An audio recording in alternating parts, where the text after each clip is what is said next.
มานี่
相嘿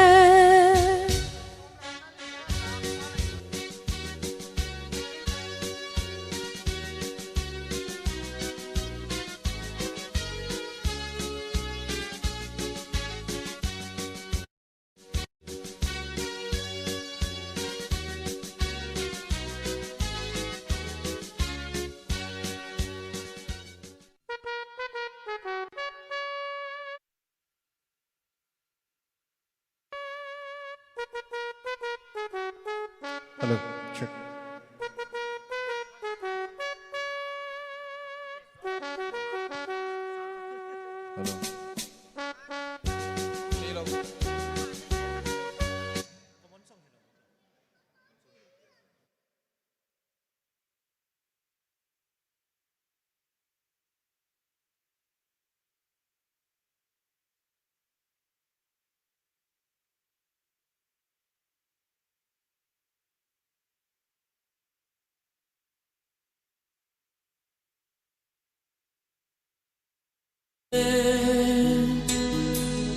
Izogam nuam khuam bang lua ding ti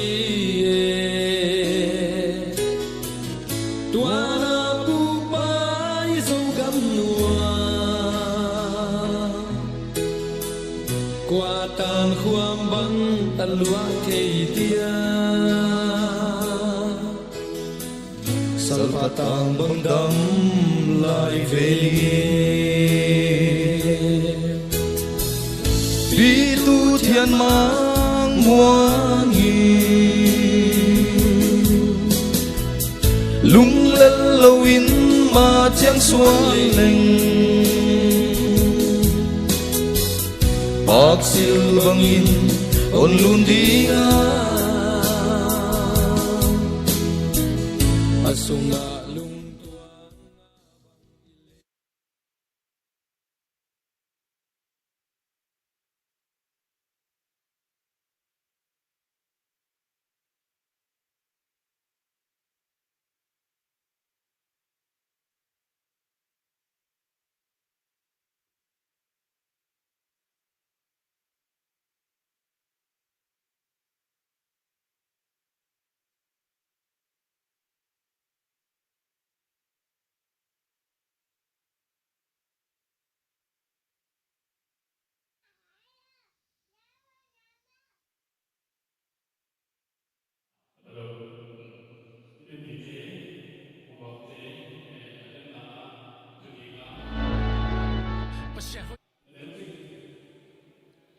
nếu dịch mình tầm lâu kinh ngạc hello cái nát từ đêm kinh ngạc dịch lại để chiếu á từ đêm này thì xem một lá tóm dịch kinh ngạc lại đéo chỉ nát thủ ram sao đồ bắt đi kita mani anh na phải đây là mani kilak ding để bang bang cho kilak ding chia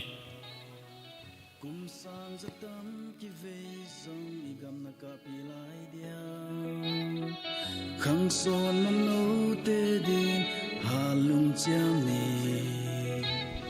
say no sa tam te lung in gel ni hello igam sing dang lua di na sa tan ki fe song i kam na ka pi lai dia khan son man lo te din ha lung cham ni so na ka o chi chang ke so gam kam ni lo ta ke lang i te ni sin bang in kwa ba wa din ba thai ke ke the season lu lo lai te the season lu lo lai te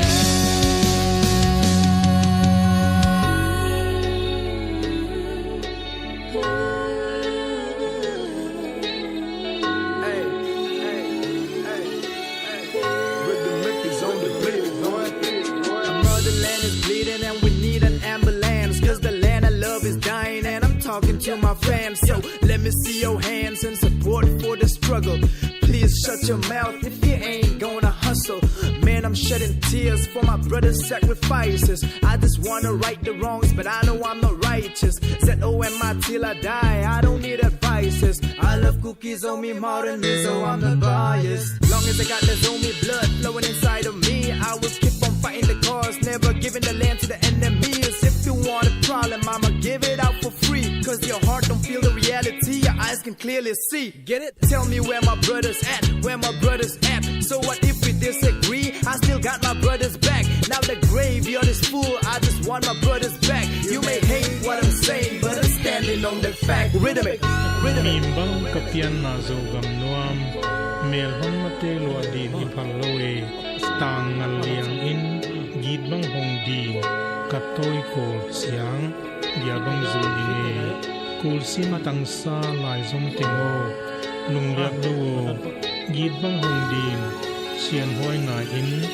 tang bang dam tang bang dam so na ka o chi chang ke so gam kam ni lo ta ke lang i te ni sin bang in kwa ba wa din ba thai ke ke the season lu lo lai te the season lu lo lai te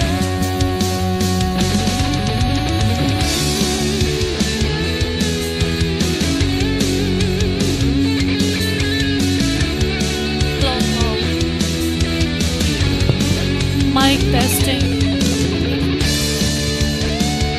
Hello, hello. Hello, hello. Mic testing.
2011 Take kum like mu kum ya eki ho ho eki pin pin eki no Facebook tum pan nili ni nga ni ku kita na phone number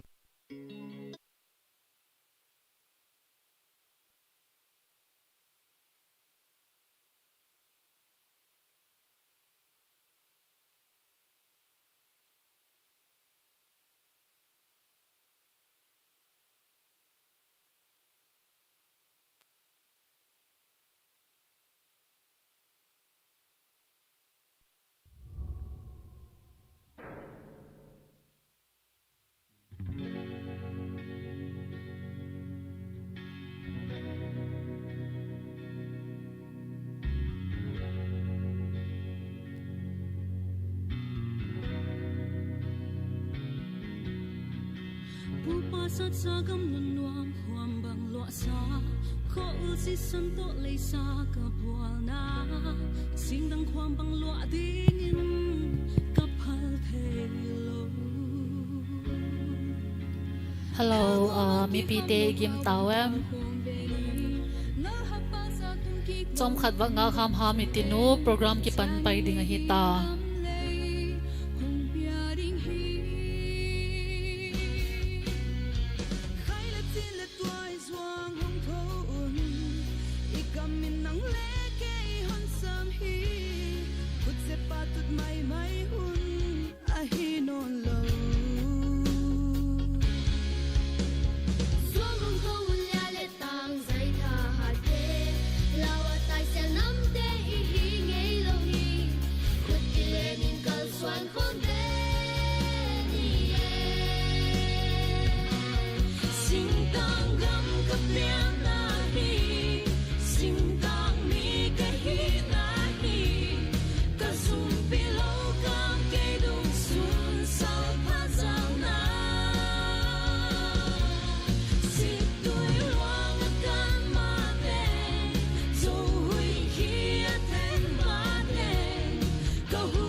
Hello,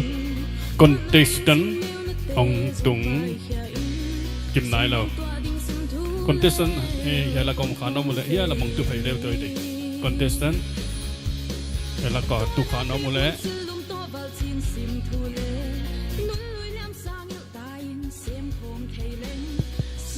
Hello thu head sak na khat ka hong nei no mo ko tabang contestant te kha milaka chukha la omochon zila mahin host chut na nung la mahin host chut na king la mahin nawading mong designated seat sa kikoya zila mahin si chung lag dingin ihon het sa kahi. I repeat ko tabang contestant te kha mipila ka chukha la omochon nawading designated space and seats sa kikoya zinahin host taking lamahin hung chudingin ihung kahung het sa kuahi.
i program neu chik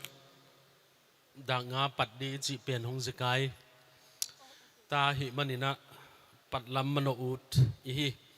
mai zakina contestant tu tan a hong tel khanai lo i om le azalo pin la sap the ken chin hi le leng i serial number ila sak di dan vol na le i do na pen a om lo te do san mai di hi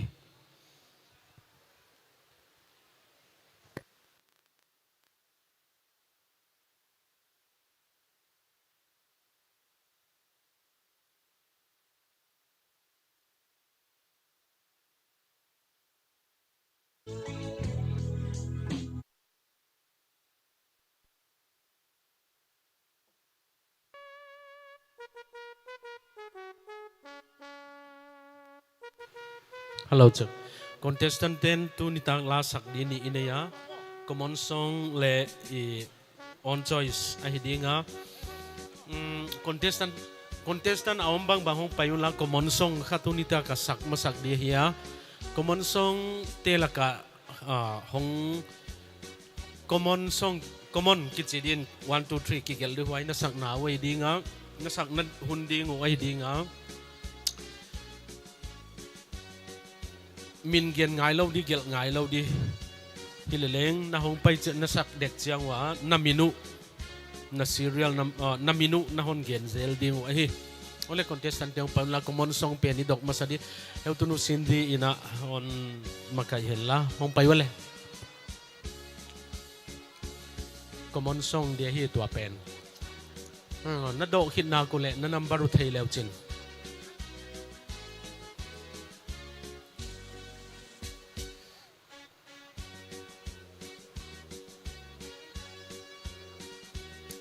mi thum kim nai lo china akim lo te kim lo da ni naung pai dua 1 2 3 on ki samai de ya 1 2 3 on ki sam de in why song choice pen den cha ahun dek chat dok thak le nuam so di why za ke nau chin heu tu nu na ko ilai hen la contestant laka ahong tung nai lo na umule na serial tunita ka na serial number diu na do ngai hong pai ding in ka hon thei sakoi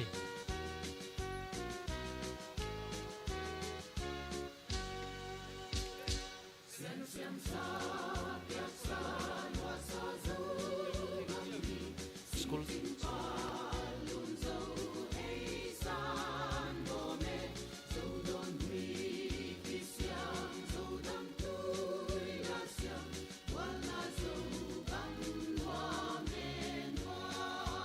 contestant te na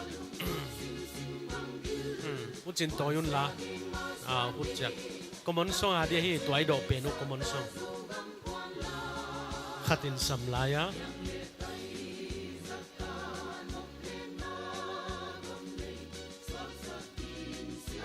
ikotang en kominatu nita ka i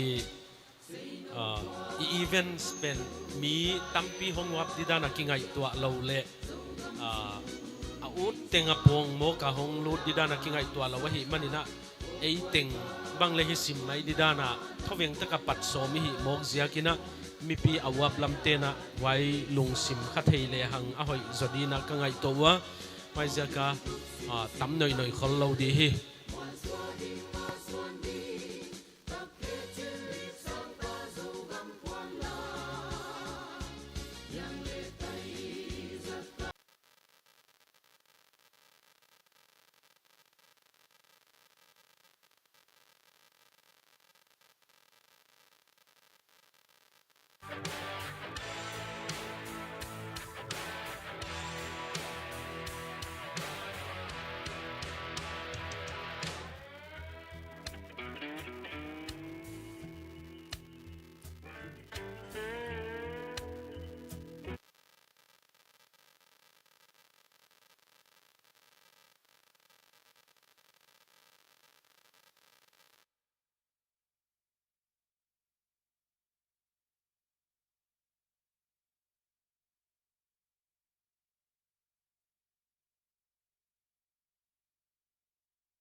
hello check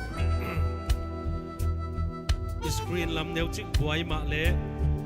sound le live telecast lam di te manu hi manina program pan de hi program pak na lam zui dia screen lam pen aman hut hut chang man mai de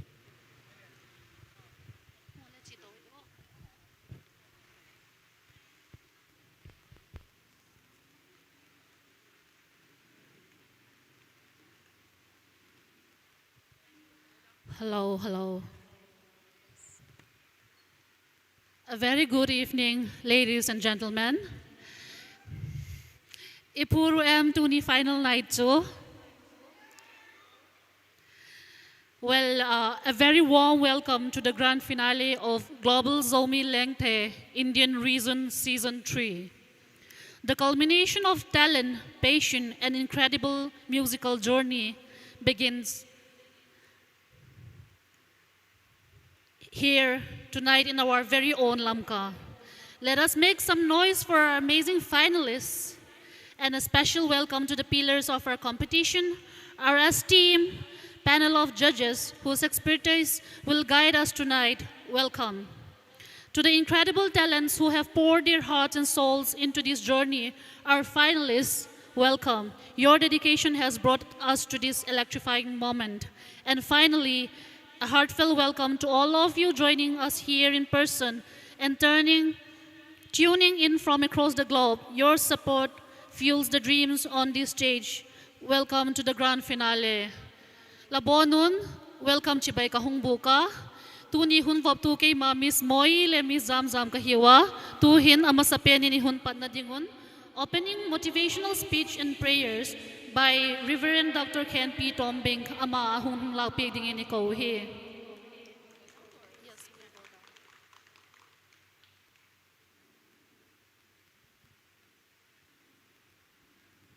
I just want to mention 4 desires of my heart for Zomi Global Lengte finale. Number 1, Tilli Zomi Global Lengte na Ade Kadei Sak Tilli Kontak Lang Zwaldi Khatna I program Zomi Lengte Global Lengte na minam atoy sang atupi sak alet sak. This is my heart's desire. Number 2,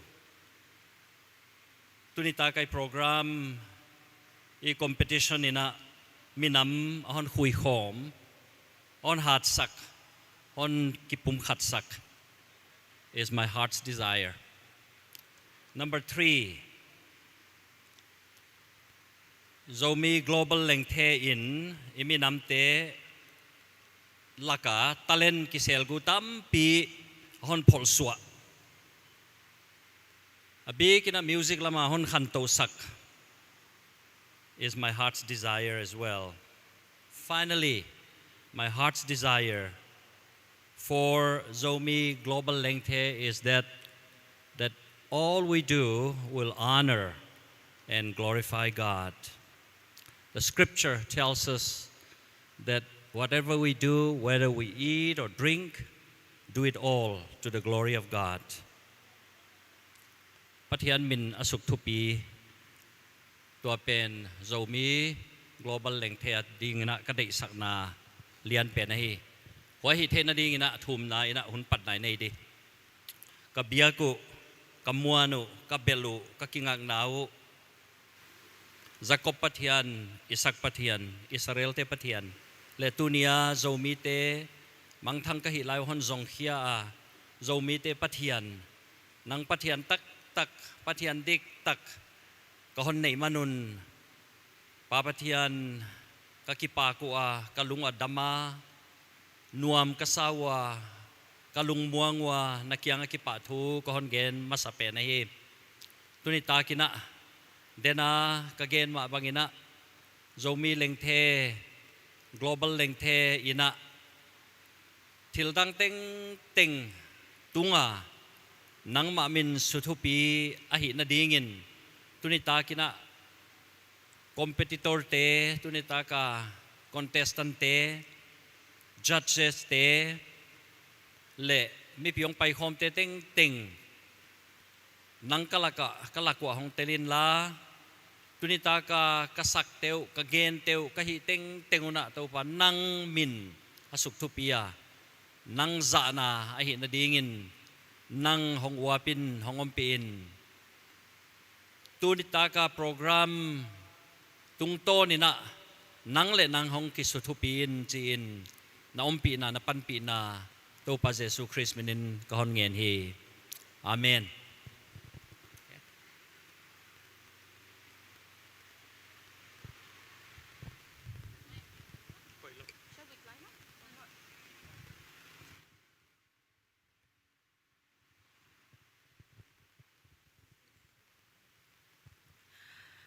Motivational speech le thum na hon nei sak Reverend Dr. Ken P. Tombing tunga ki pathui kena. And moving on to the next item, we have a special number from H. Lulun Simte.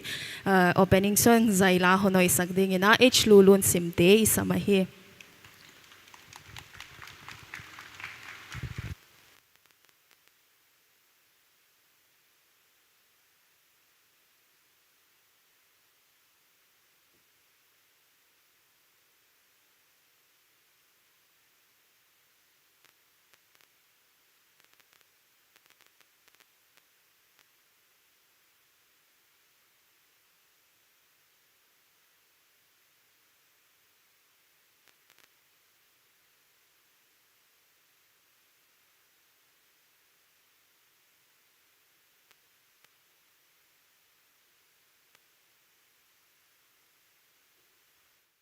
Hello. Ole, lung tam hoya. Tunin tai la sa da hile. Latha ahiya gam ngai la. Lomte Zoel vung zakhamin. Ana phu ahiya zani khatwei ni la YouTube a jong ki koi khe panaya. Mi atam zoten thei loading hiya atu hi hoi don anang ai zoni.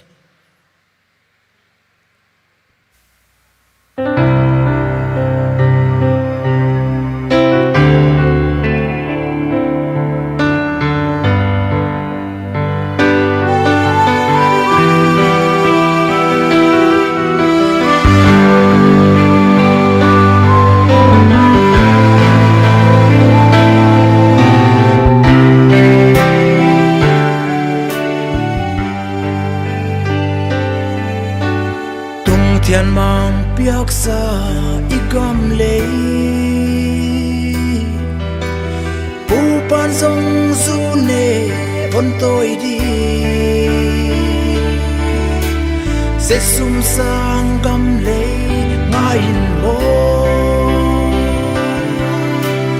Ít là to khăng sôn qua lì ê Ô Anna ô anh nghe ye gam lấy chín mồ quay băng na ha na lúa e hen lắm xin tu lel mồ hal cái nghe la ya na lúa sang e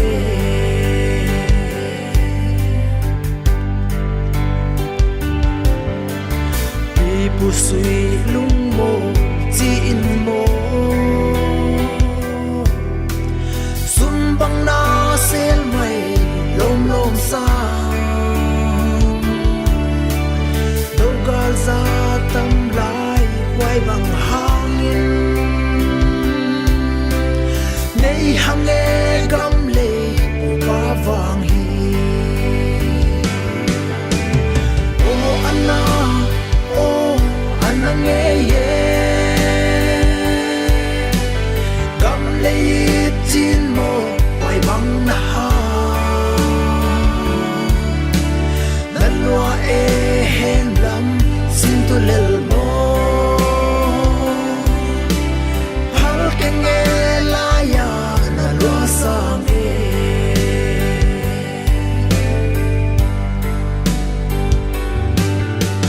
va bang pilin sim tu na lel zo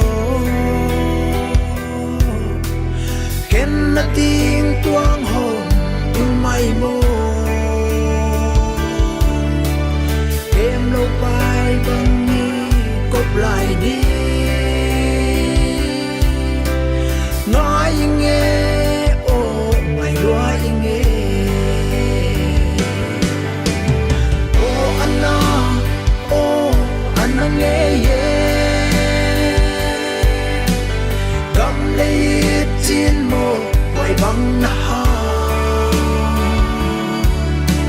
nan lúa e hen lắm xin tu lel mồ hal cái nghe la ya na lúa sang e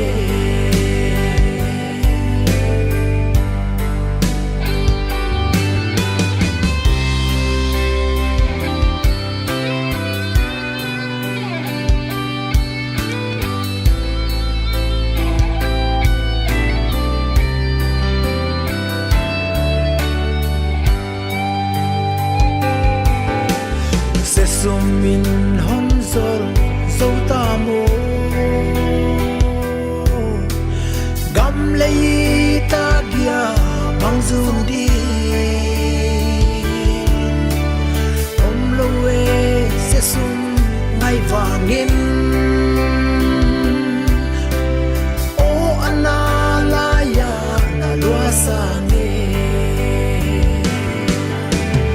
ô Anna ô Anna nghe ye gam lấy chín mồ quay băng na ha nan lúa e hen lắm xin tu lel mồ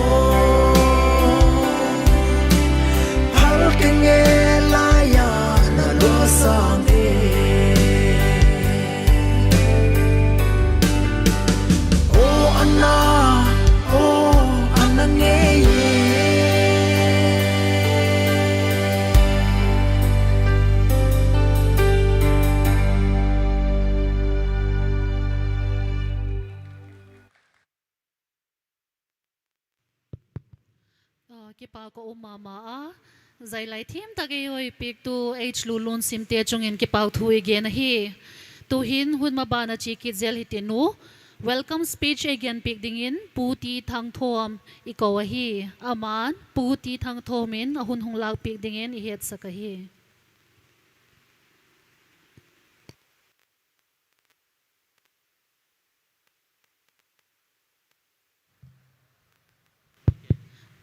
puti thang thom president ZAA nge in ahun hung lak pik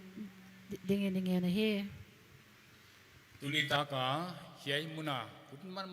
man phatak honbol sak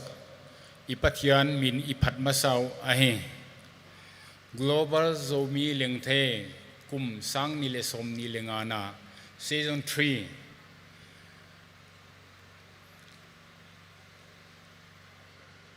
hiai hun jang ding ong pai kho mi pi te wana tv apatana ente ne vek mun chibai kon book ai wana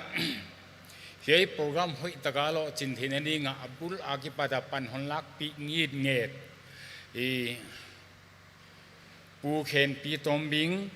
principal Rayban College wana pu pauzamuan vice principal Rayban High School wai bana pu Kenneth Muana vice president ZRO i note di sangna katanwa vaisai na ye to kisaya ticket kahon zuwa kwa wana i tu laya pathian he pinato an kuang khat nek di khong i dela kwa ma tai tin ten le hinon lo hichibang hun ki kala nadi sang na jakun no nek di lo tan taleng tampi no ni sakwa wana private school te bang wana mi mala ha pana abua on lak sak bol bang ticket non lak sak na teu ting ting jaka hiai programi i paisuak thei ding a hong om hiya wai jakina na vek watunga i kipa thu kon ge na i wana kana vai don wa hi wana tu tung hi India their grand finale ahi dungzuina mi somle khat ki tel khi ahia somle khat laka li tel khiak lai dia hiya himale somle khat ki tel khia te hi nana thei diwa kon de wa hi le ZAA thei pi pha artist tak tak nei tau chi nana ki thei diwa poimo a wai bana nam gamle nam na sep na vai wana i kho tang vai aleng i pan na patom ngai naw le ama sang ana sa sema i ma pan non lak lai ding pon nge nuwa wai bana khang thak khang hongum zo non zel lai di te adia et ton tak et ton gi ge nei nawa et ton tak a na hunu non za ding le de sang na kon kha koi e wai bana tu tunga li ki tel khe di teleng kwa ma ki thei nai ke ya wana tel tu tunga top 6 na tan tung ni tele kwa ma thei khak e ki thei chan thei nai ke ya bang tengile tu tunga performance in thu hon podi a hi manina e a hoi thei pen di ti sang na tu kha kon bo la hi pathianin ZAA vai sai na global zomi lengthe om pi hen ka ki pa ke o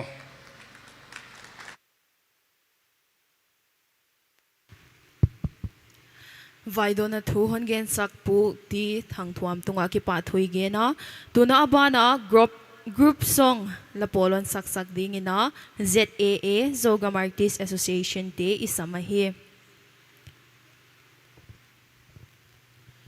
yai group song a contestant te anangai anathei man te leng tel ding bana tunita ka special guest i heu tunu legend dam hoi ching le i heu tunu lian lon ching amau te gel leng hong tel leu chi kha ka hon ngat naw hi stage lam mi mano diu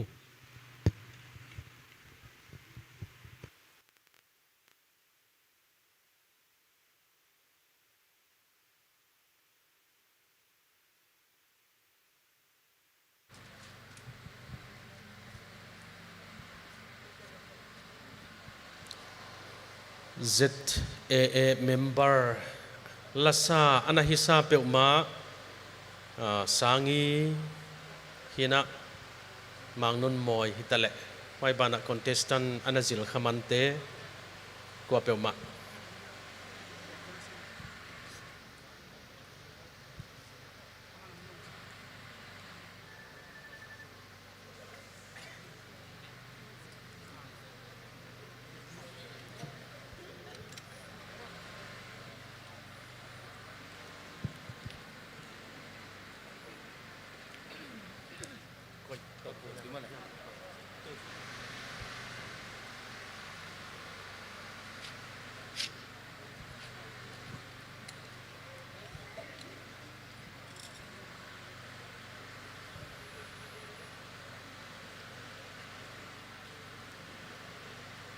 sangi lah tu kini lau mo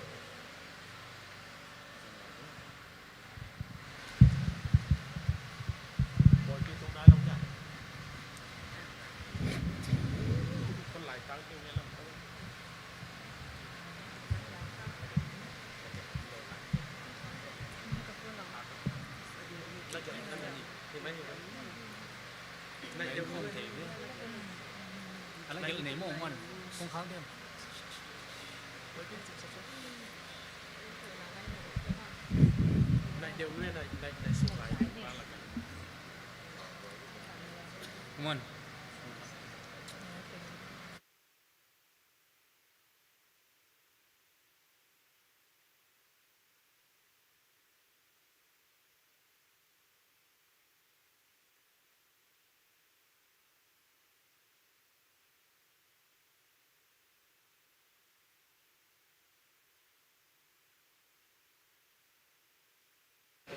hello check moi pi mangnun moi bang chi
Swati, ta ke chili sa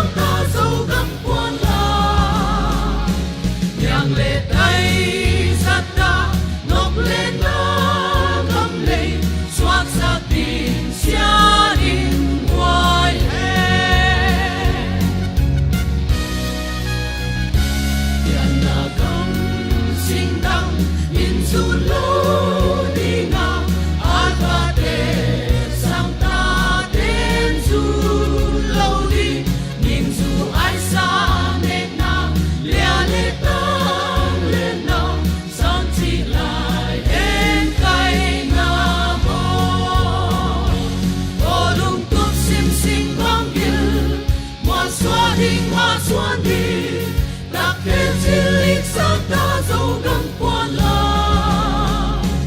nhang lệ tay giặt ta ngọc lên na gấm lệ xoát sắc tình xa linh hoài hè xem xa biết xa loa xa du gấm hi sinh chiến pa luôn dấu hay sang bò mẹ dấu đồn huy kia xiang dấu đắm đuôi lá xiang hoa na dấu gấm đua mẹ đua ô lung tuk xinh xinh băng hill hoa xoa đi đặc khen chiến lịch sáng ta dấu gấm buồn la nhang lệ tay giặt ta ngọc lên na gấm lệ xoát ra tình gia đình hoài hè xoát ra tình gia đình hoài hè xoát ra tình gia đình hoài hè.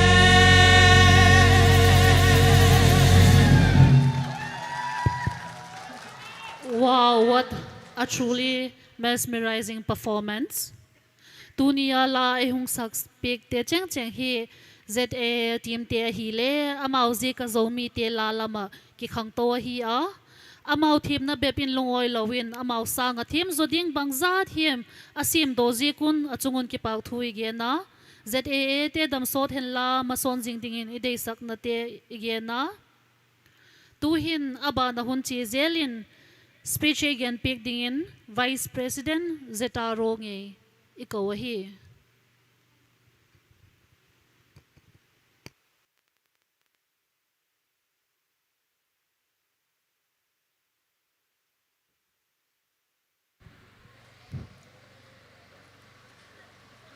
Tunita ko na patinin zomi te alung sit le ai happy te program jete le zoma stand organize hang bolu global zomi leng the program mang theya patinin hana ipik jegin pathin chungin thi bang thu umasa la jegola thu le la ki pol khom na ki tai tek na hin zomi te ki pum khan na le pathian lama ki pek lo sem na a hin ding a hi da ding le kam tin mol tin a zomi te ki lung siat na le ki happy na apun nan te a hi thei na dingin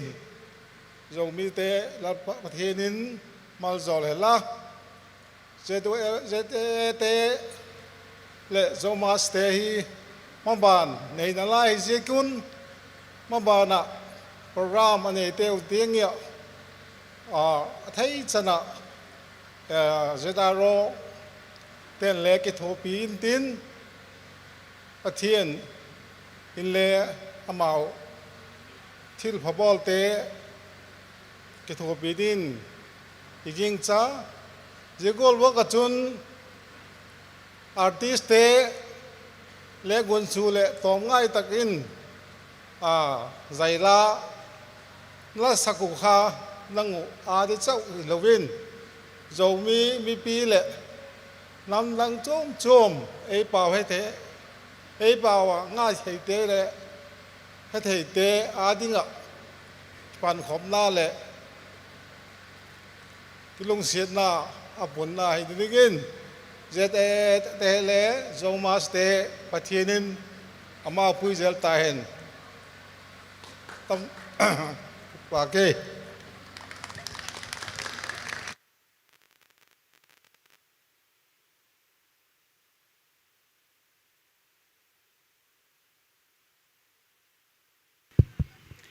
de isak na thu tom kimon gen sak Vice President Zidaro tunga ki pa thui ke na tuna ba nai pai dinga zaila hono isak dingina Miss Mangnun Moy Zomi Idol Season 2 isamahi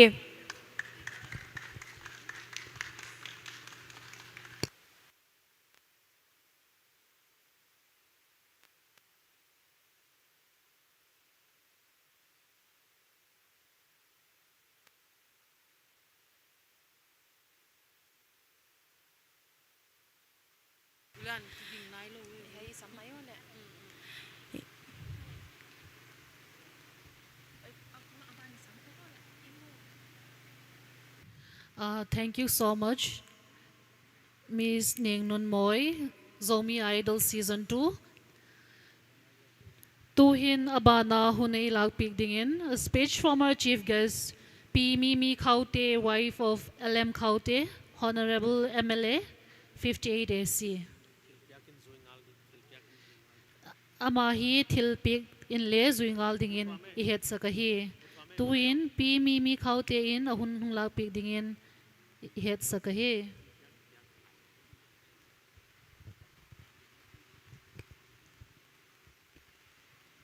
Hello, check. Hello to know hong pai komen President ZAA hong pai hen la. Tunita kina chief guest til piak na kipa na et sak nain memento ahidinga nidang memento dana gel duan na omkeya hiai tenga ki gel lelahi the Indian region Global Zomi Lengthe Season 3 chief guest chi ahi yai teng ahi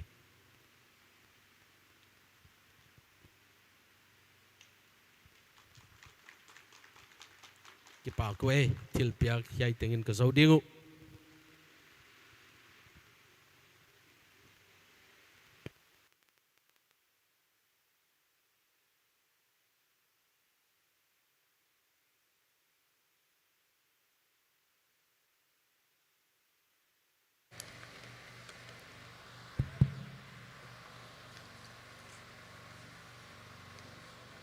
Amasan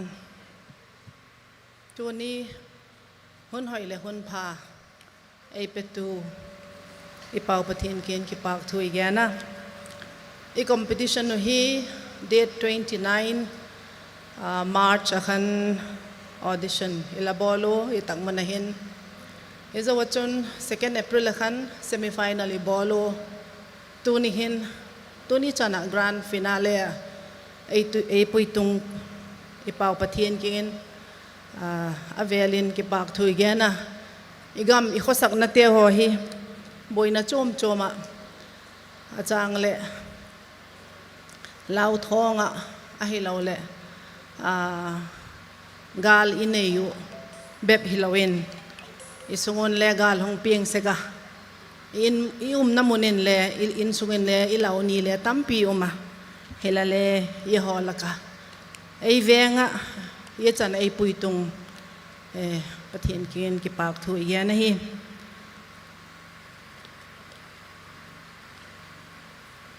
ตัวนี้ยี่ตะกะไอโปรแกรมไซต์อามาสเปนิน organizing committee global Zomi Lengthe 2025 Indian region pu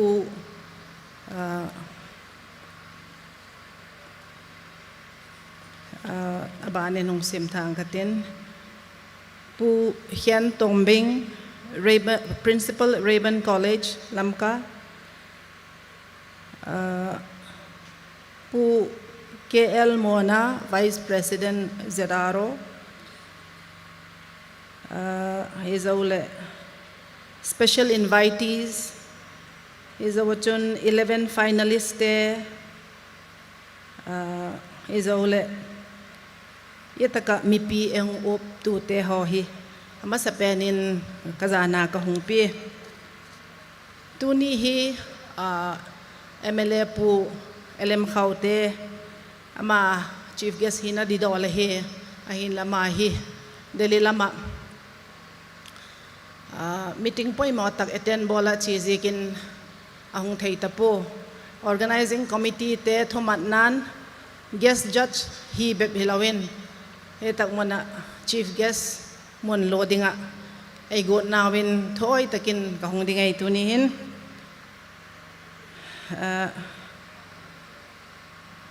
kipak uma yegol hun haksa layo hin yegolahi competition i society a talent chom discover ball na ahilaw le pathian mal som na dong idon dan hi chom a he khen khatin le khathiem le khathep na dongo khen khatin le lasak lamina dongo khen khatin bang hat sports lamina dongo tigolahin chi chom talent pathianin mi te hi api hi tu chunga hin yegola talent search ball na hin eizo mi te laka hi tigola hun ongkal hun nom tak te ho hi iwak mat hin chom khat sunga ding hi lale i boina te hoi i hemila ilung thim te hoi le ahung normala ingai to na hi hitila mahin healthy taka ibak pek the ho hi mantam kasa keile jachin kahung pan na hin nom ka sama mayenga zomi idol hi nidangin le jachin kalapang se ka doi sakna ka changa kangai na mama lahi lasak thiem bek lo leng le it is something which is very close to my heart eka chun nom ka sa hun chela mele ka hengai po 2 hours 3 hours audition hoi le nom ka sama mayenga hun chela mele ka he po nom ka sa tuni hin yeta ka hung ki khom hoi le atam zo hi la doi ngon dingin ka ging cha eka chun la doi lo bek ki lo mai thei asak chu ki thiem bek lo la le ala I doi te la doi te kha ki gin zo mai thei ka ging cha ki pa uma tunin zomi leng the global zomi leng the hi ka het danin leichunga gam sagi pata finalist hong ki te le he Myanmar patahin pali telo Malaysia panga telo India hi la chu Manipur to Mizoram tina he India hi pali telo ezole Australia hi ni telo USA pathum Europe khat Singapore khat ye ching hi contestant som ni hi hung ki te dinga hi wa ka het danin 29 July hi Malaysia grand finale hung dinga hi 16 July hi tuni itel din te ho hi 16 July tungin dinu zole 1 week training lan tinu zole 29 July hi grand finale performance bowling hi wa ichunga chun imitel te ho taklai takachi te ho hele patak cha hunglo ting dingin ti hi ilam eta is a wachun kipak kasak chu competition kiti hi any kind of competition hi healthy hi society ading ahin competition hin khan to na ipi ye platform hi ewa dinga zomite adinga bikin phacho ma dingin ikinema talent discover ki bol lo ho tam tak pathenin talent ipik te ho hi ye platform mga hin malsom na tam tak hung madingun ti hi kinap na he ye chunga chun ye taka pata hung kitel dok ding tuni hung kitel dok ding te hole bangkhata Malaysia grand finale finalist aung hiwa global bangkhat zomi leng the akhat na ani na hung chang ding ti yele ipau chap na le idoi sang na hi ka kipa ka yetak mona doi sang na judge ka hi na doi sang na to เนี่ยตักมุนหูตัวนี้หุ่นน้องตัวมังคอมเทียกงพี่ก็กิปางมาวางพาเลกกิสาก็กิปางฮิจันจู again เทียนลังตัวนี้ contestant เจ้าหัวเจ้าเสีย I wish you all the best thank you organizing committee เตะค่ะกับป้าวินทิลปิกเนี่ยจะเป็นโนมาผู้ให้เขา hand over เดียงหลักปีก่อนละ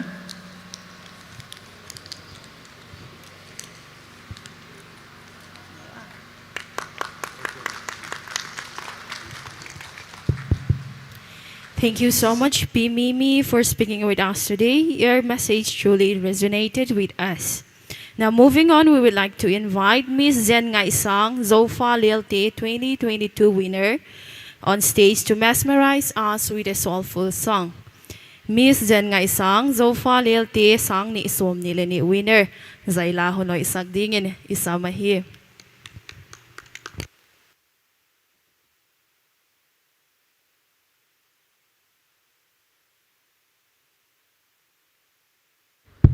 Hello.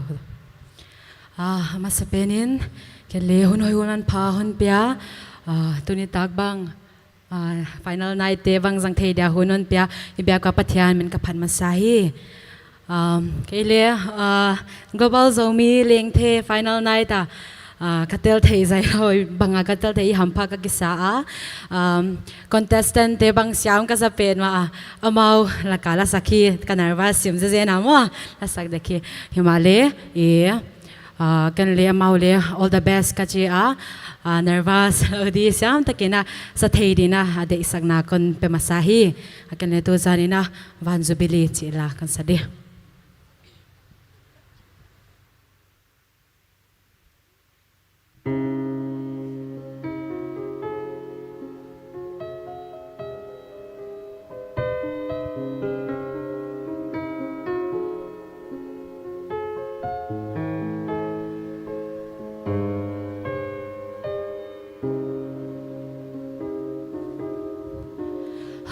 Sana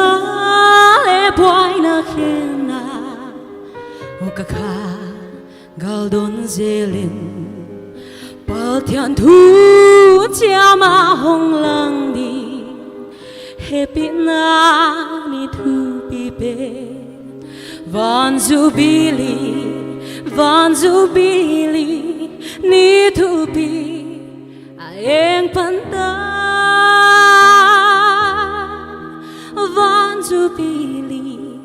Van zubili ni thu pi aeng panta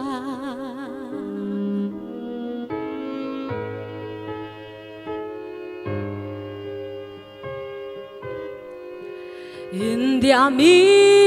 te ne komi te pathian kom chitengin Calvary na thupi tu intang samve ku he gospel zona simlema top thang suwa ke gospel zona simlema top thang suwa he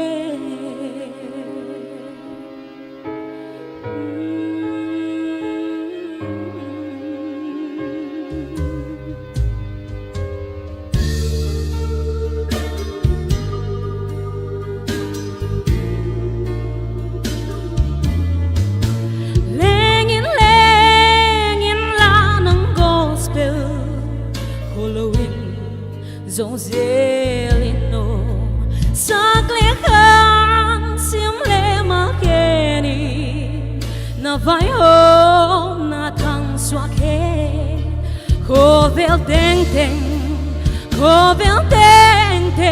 tô ba gam a hi ma teng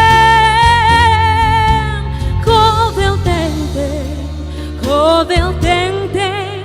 tô ba gam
Thank you so much, Miss Zen Ngai Sang. Tuna thupuan na hun I hong ding.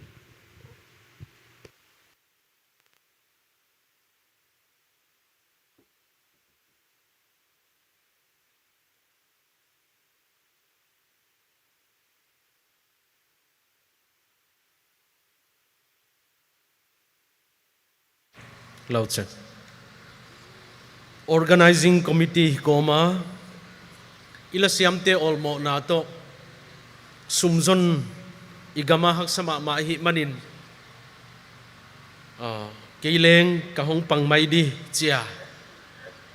anei wal hilawa tunita kina asum tanga honglu thak aoma puantak kasawa committee na sindi khuptong happy takina natun napat hong ding dingin kahon ngen wa hi sanga hon pia hi wai bana khen kaini team a team member om khate teng teng sing khat hon piak zia kun hong ding leo chin ka u tu a hi khen kaini team sing khat hon piawa ki pa thu na tunga kon genu delia om chinga ina sang khat hon thona na tungwa ki pa thu kon genu tua kon puan tengu lo leng anek vai le panpi na vaya asinga non panpi na teu hon puang vek di chileung puan zo lok di khopa tam na hon piawa wai zia kina tu nita kina ya alete sa hong lut thak ki pa thu ka gen khang lok teu hon puang ka hi wa hi tu ina kidem na ilut dinga judge comment om ke dinga guk zo chiang ina ma ka ki gom dia denai gen bangina mi li tel khyak tebel tua judge te na hi chi sak le chin mun tua mana va paina Malaysia mabana na paina hi chi sak le chin hoi dia hi cha advice piang na nei dingu tunita ka thil pia khon pia e hu tunu mimi pu elem khaute ji tunga leng ki pa thu ka hon gen nga lo president ina hwai leng hon gen komin achi ziakin tuina contestant te ki dem nai sun zom di hostel maban hon sai leo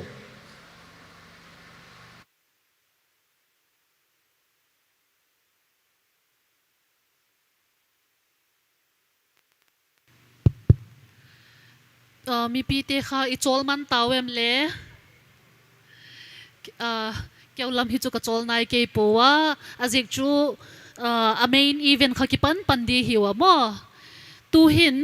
lasak lamin hun chi thazeli tinu let's give a big round of applause for serial number 1 contestant number 1 a ding ni khut beng che ding ni ko he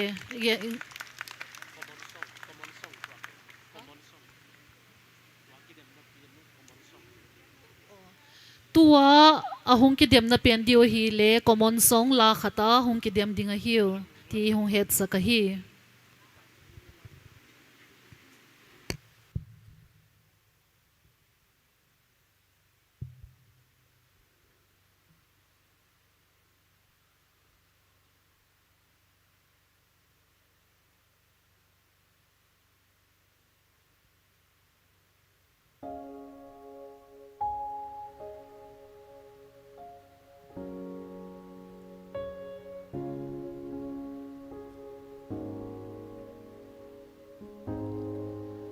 hong he bina lam dang zen si gay ba lel ho ho na agamang sa hong mu ki mi to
定义把肩盘啊，天上意暖中渐渐地，暖中渐渐。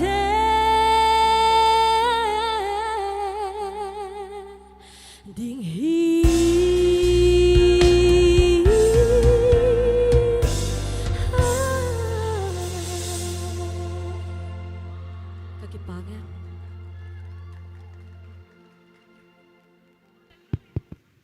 Kiaule ka kipag mamawa. That was truly a beautiful performance.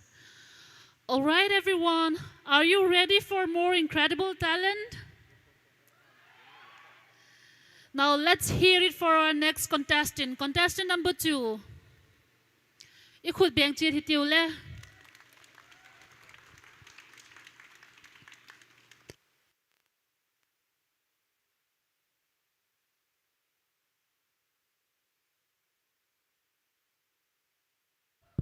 Hello.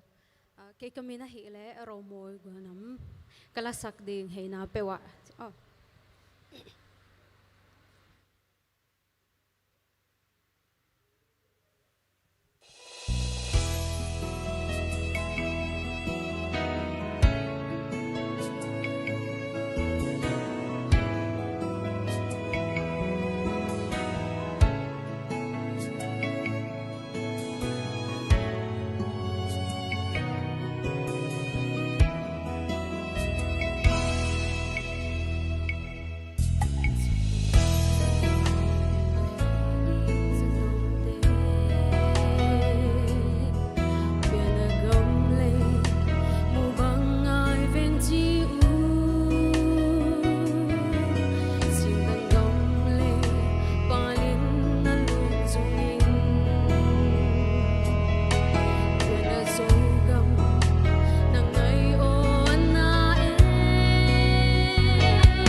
Kipa ko mama, that was a truly beautiful song, beautiful voice, and beautiful singer. Ma, the energy tonight is amazing, so let's keep it going for our next performer, contestant number 3. Ibon nun ko benchit hitiwo, contestant number 3 adding in.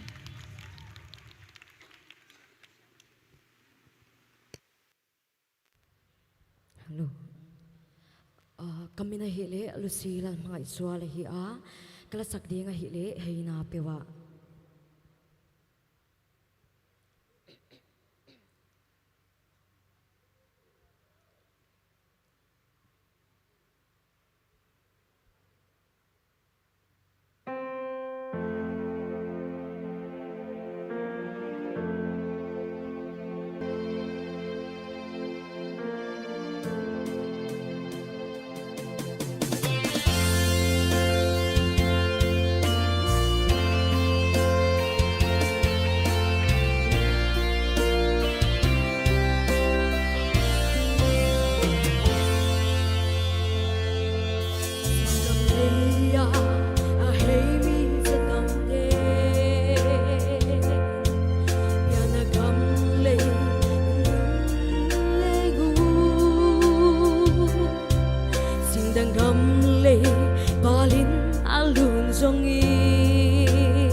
Sogam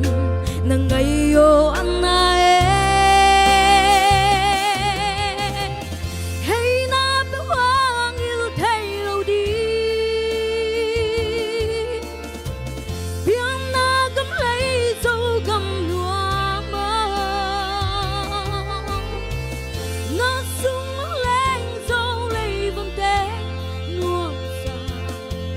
hey na bewang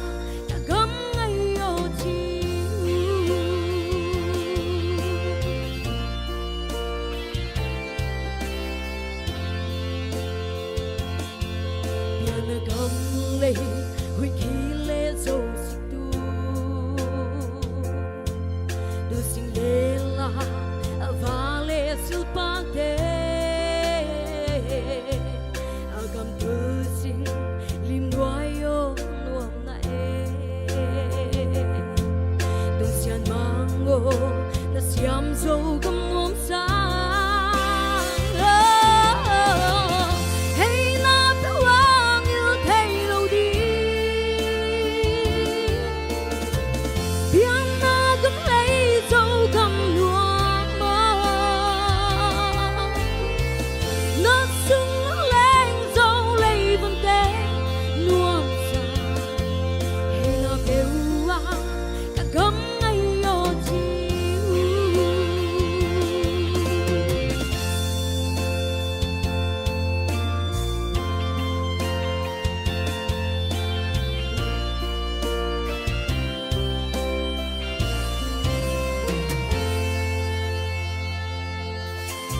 gam lê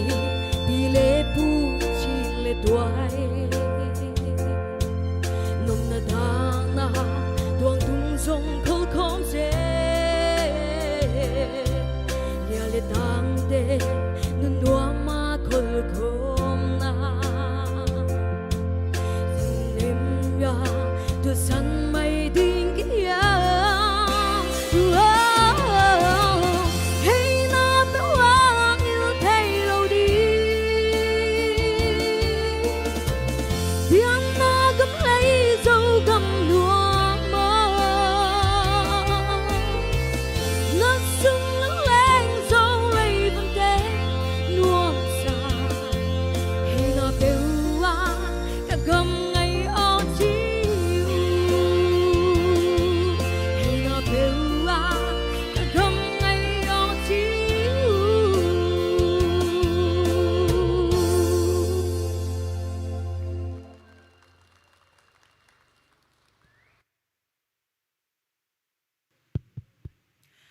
Well, that was a very beautiful performance. Moving on,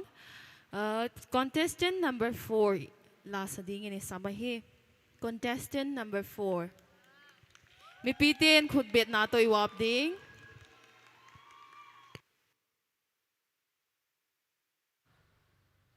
na ve kun ni tak lam pha ke ka hi le ngai ni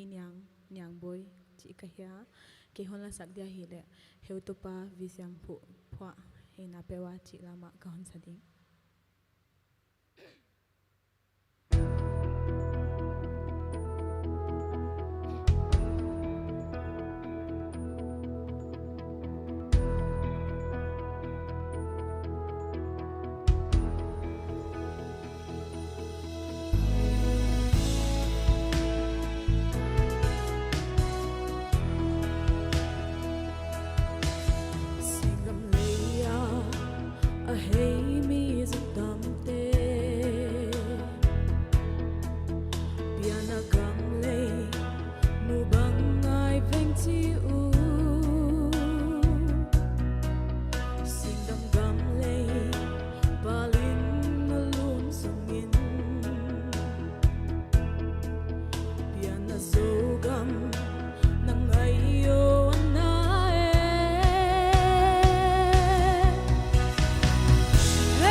Topan tu pinatang tahe.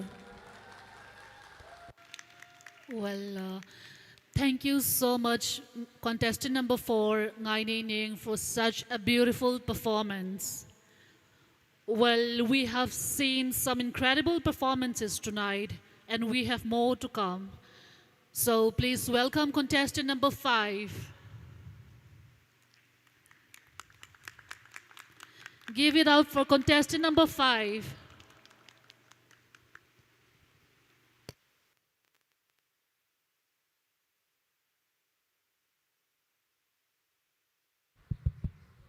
Kamin ahile vunglom kim swan tak ya hei na pe wa chi la kon sadi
Mama zela e bang le kam ka heu ho zena na ki ngai mai hi tuna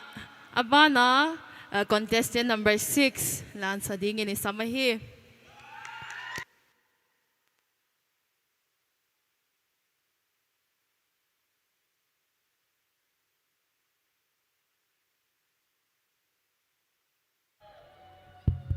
Hello. Kami na hili niyang nanaya hiya zogam zunni chila kan sade.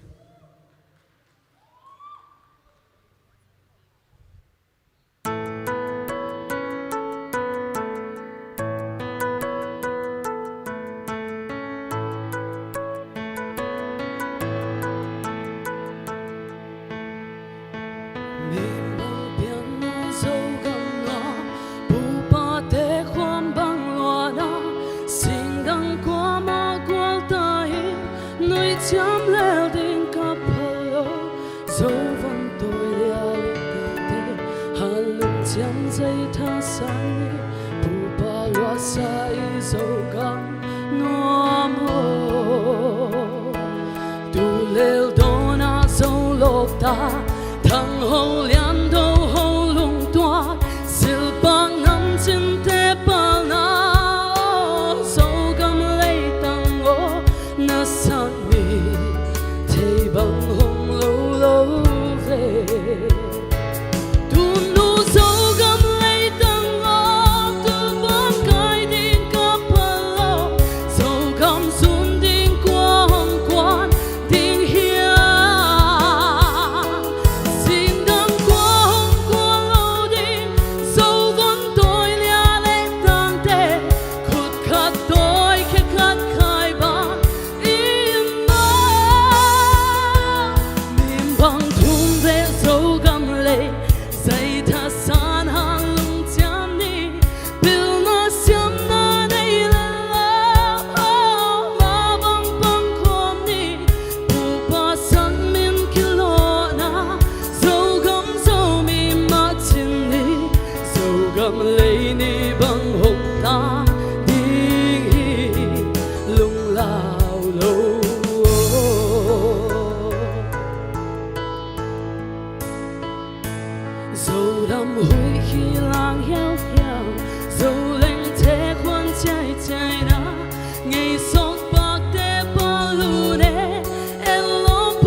Thank you so much, Nyang Nun Hoi. That was an electrifying performance. Tu hin Nyang Nun Hoi ading I bon an khulwang biang chi titiwe. Up next, we have another incredibly talented singer ready to grace our stage. Please welcome contestant number 7. Contestant number 7 ading I khulwang biang chi titiwe.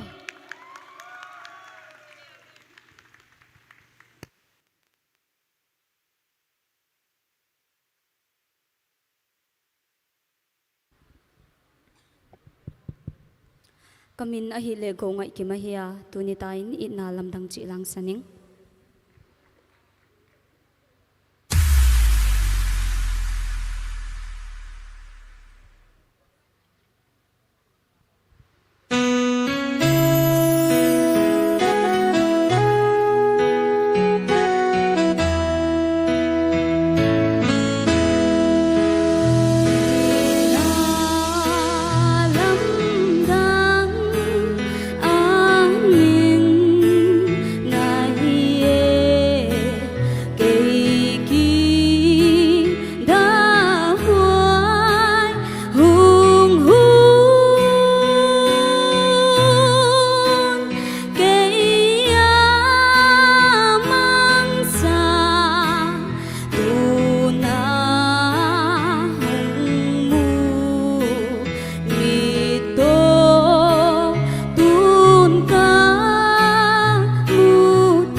Wow, that was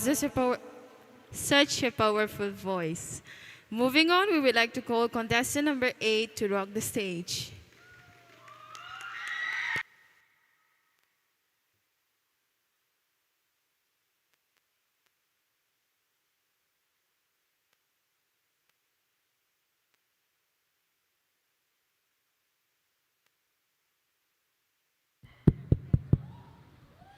Kami na hili niyang tan nga ahia inalamdang chi kon sa dia.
wow, wow. That was just magical. Katimul bang kithaumaya mo. Well, let's keep the magic flowing. Our next finalist, ready to share their voice, is contestant number 9. Contestant number 9, ading yun ni Khudbeng Chit Hityo.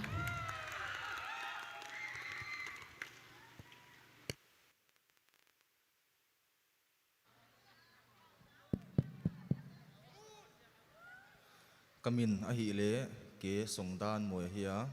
I na lamdang chila kun sadi.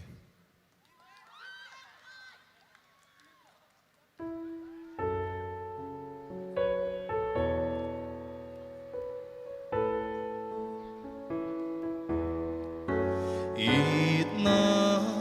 lamdang amin ngay kê băng kỳ hoài hồng hu kê ca măng hin tu na hôn mù mịt điêu tun ca mu thầy tua y nan lao dan hôn xin sa ít nan ca lao bê sa tua ít na man pha lom lom ca gin tak lai tak hi lao hoài kim na thang tâm pi la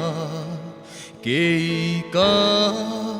bay suốt ta ina kia hi tu tân hôn pi ít na in hôn tun đi ca pum pi lê lung sim ba ca lê hin na bê cha tua puan giác sum a ken nga ning hin hoa nuam lê muan na tua mun nuam ni bang ta nga kum sang so mi về cha ba thiên phát la kiam lâu lai đi phát na kiam non lâu đi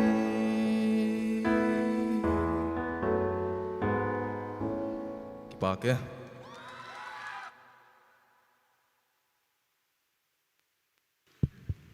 Thank you so much, K. Songdan Moy. Moving on, we would like to call contestant number 10. Contestant number 10, nasa dingin ni Samahi. Contestant number 10, adin khudbet 9 wabding.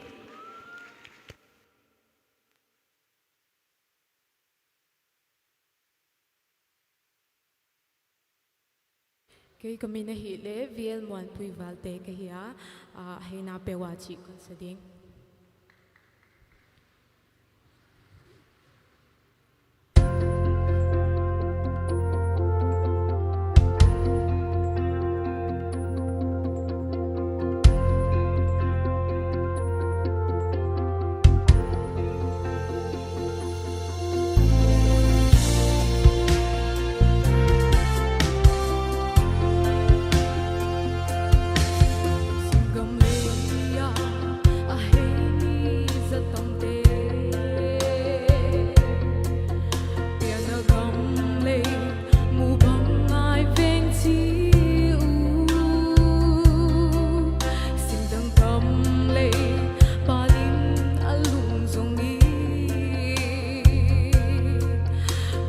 dấu gầm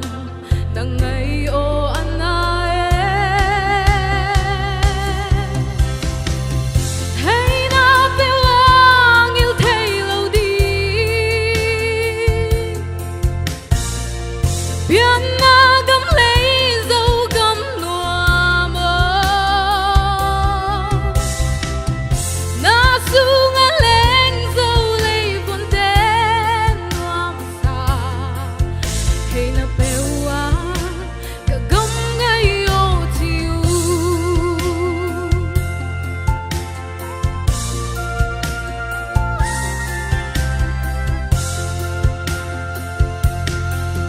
biển na gấm lấy hồi khi lê dấu xích tu sinh lê la ava lê silpak te agam tu sinh lim noayo nuam na tung sian mango na siam dấu gam nuam sa hay na bèo ang yêu thay lâu đi biến na gấm lấy dấu gấm hoa mơ na su ngã lên dấu lấy vốn tên nuam xa hay na bèo ang cả gấm ngay ô chiều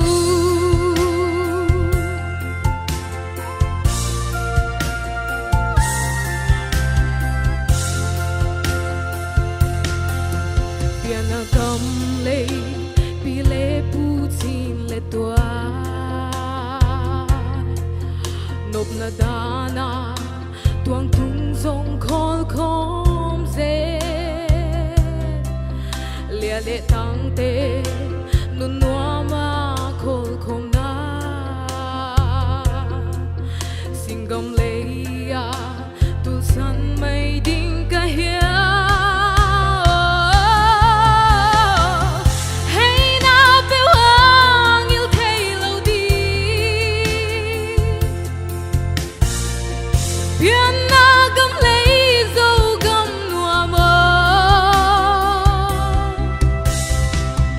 na su ngã lên dấu lấy vốn tên nuam xa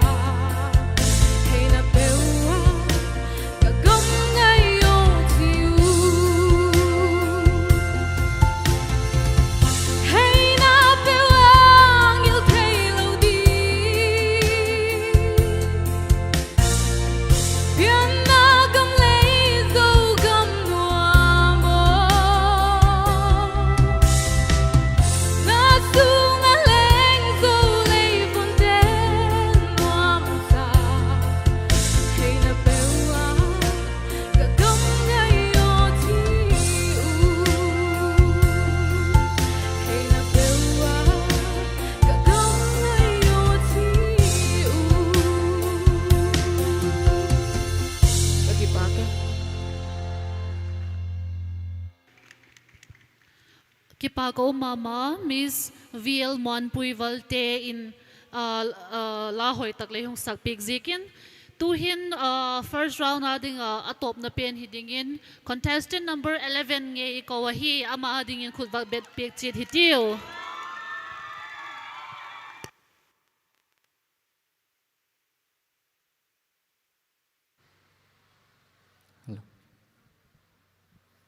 Hello. Kami na hile do sian muang ina kong la sakding hey na pewa.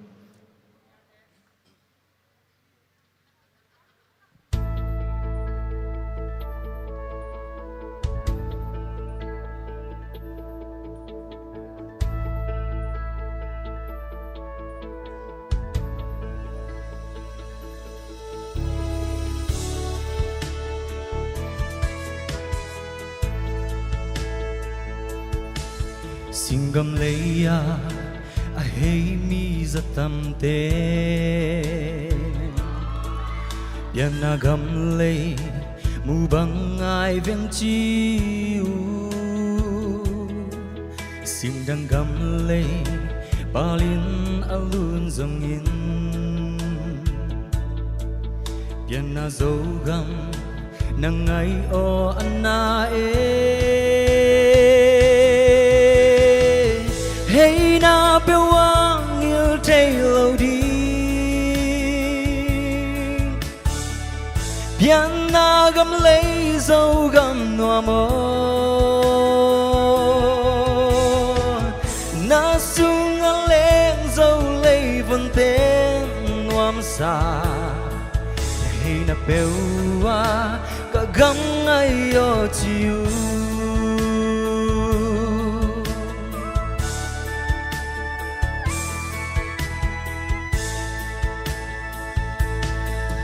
Yên na gam lấy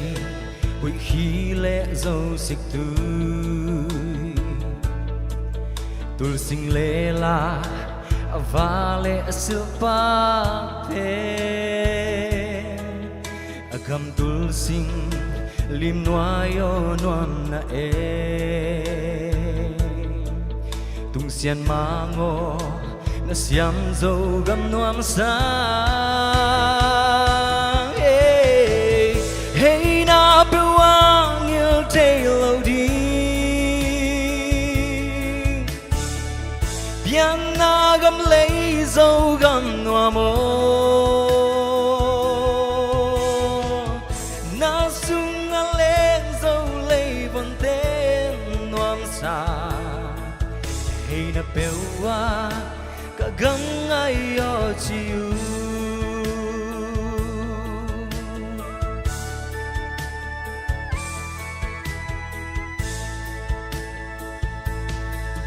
Yên na gam lấy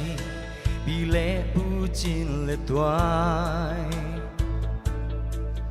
Nộp na đa na tuang tung dòng khol khom dê Lia lệ tang te nun noa ma khol khom na Sing gam lấy ya tul san mai ding kai hiam Hey na bewang yêu thay lâu đi Bian na gam lấy dâu gam noa mô Na sung a lên dâu lấy vần tên noam sa Hey na bewa ka gam ai yo chiu Hey na bewang yêu thay lâu đi Bian na gam lấy dâu gam noa mơ Na sung a lên dâu lấy vần tên noam sa Hey na bewa ka gam ai yo chiu Hey na bewa ka gam ai yo chiu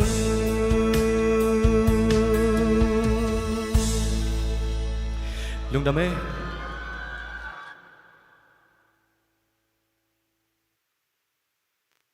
Hello check abani pai to pa dinga tuina song choice amau mimal ina ate loi dinga contestant ten hia e heutunu kianga na serial number diu hong dok thakun la uchina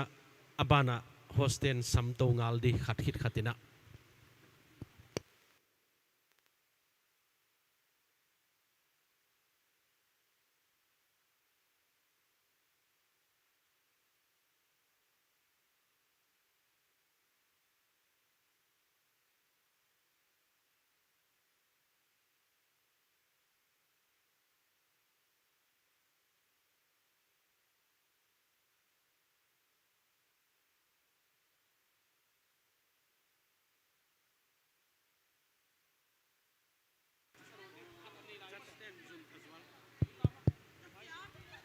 Contestant 10 serial number dingu a pick up kaluhin ko tabang bathroom washroom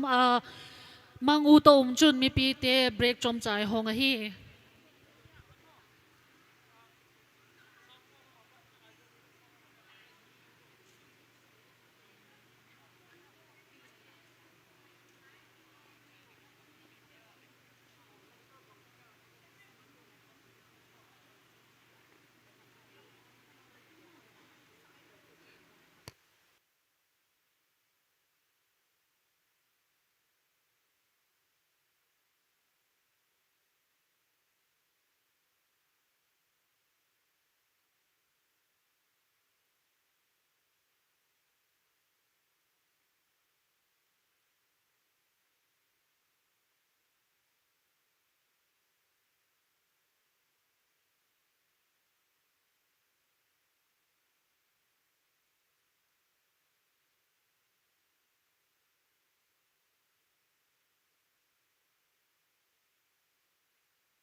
Kun pan kin pai di tang si kun mi pi ke zo si ka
Hello, judge te kha a hi thei chun hun pan ki ding hi tauzi kun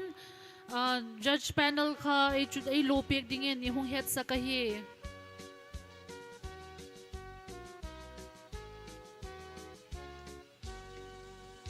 Requesting the respective judges to be kindly seated at the judge panel as we will soon be commencing our finale.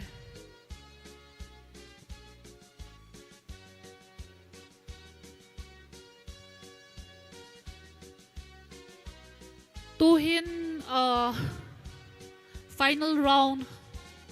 lutsuk di hitawa mi pitele ngala chedingin iging cha zanle asota ahinla angay nom thei ma zenga tuhin ama sapenin hunay law pik dingin serial number 1 go ngay Kim ikaw ahi.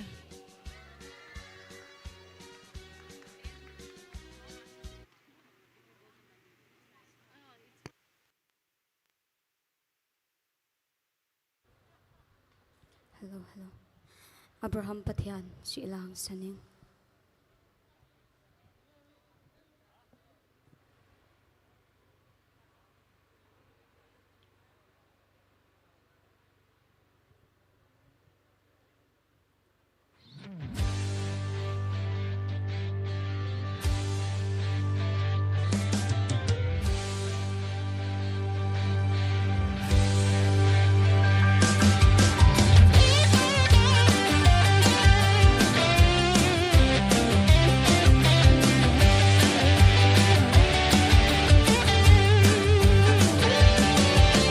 Leile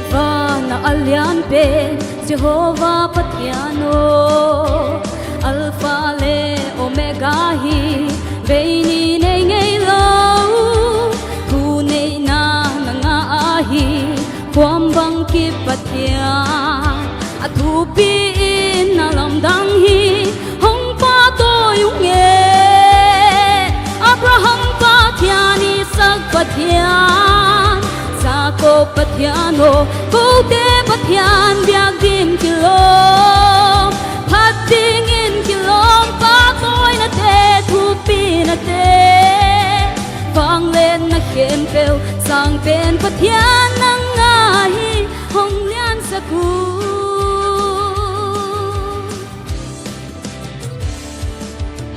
Up na adin kip den di, na tate kip den nung. Setan nin na zo lâu đi, thuộc zo nghe lâu đi, lấy tung mi na đâu giống in, đâu zo nghe lâu đi, kịp con tung ka Pathianu,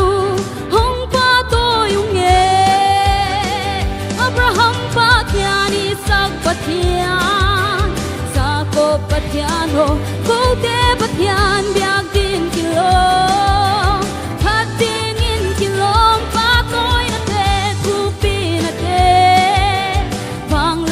Khen pel sang pen Pathian nang ngahi hong lian sa ku.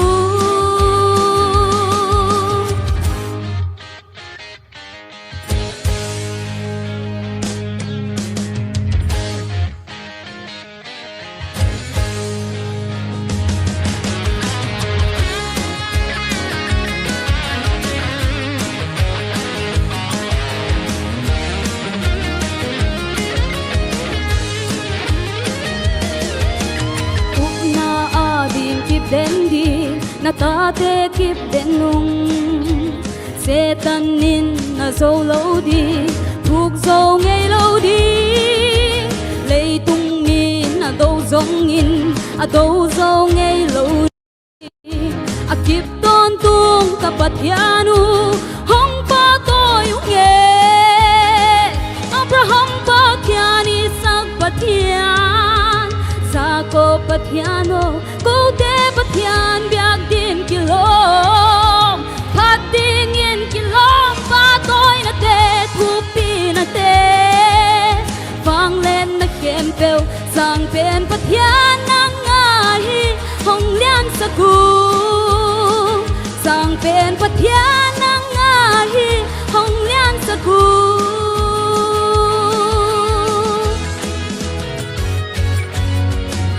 Kakipage.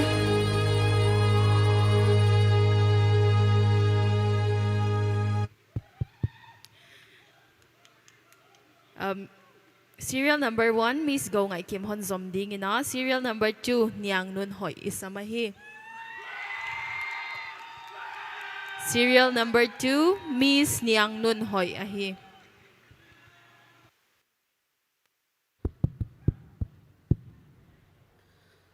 Zogam zong se chila kon sadi.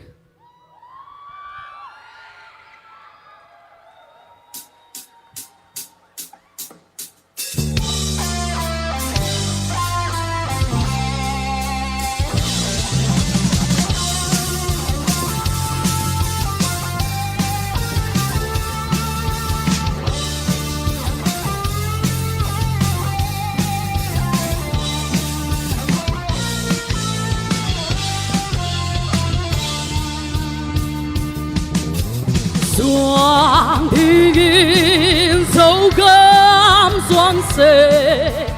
liang ingin sogam liang se sim lei mi sa ta pa pa pa so le ona tu pan na kai mo con tôi te hoài không đi sớm bằng khen đi dấu gom là lộn lô xin gom ma nhang lên tay dấu gom ma kia lên tay dấu lấy hồn à xuân đi hồn ta lâu mô ô sol cả xia dấu gom ta lâu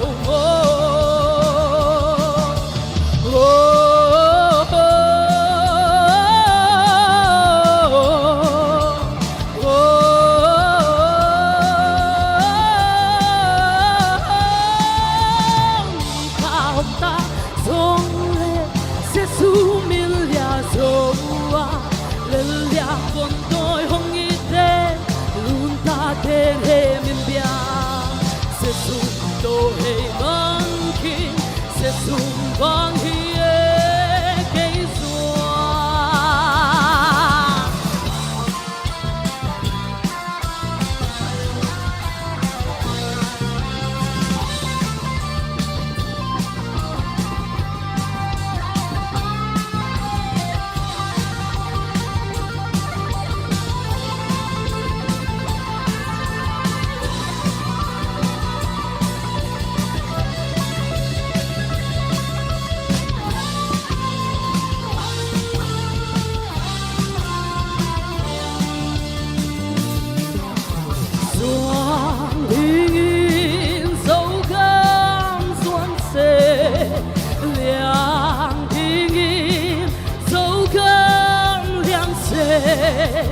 sim lấy mi ra ta ba bao ba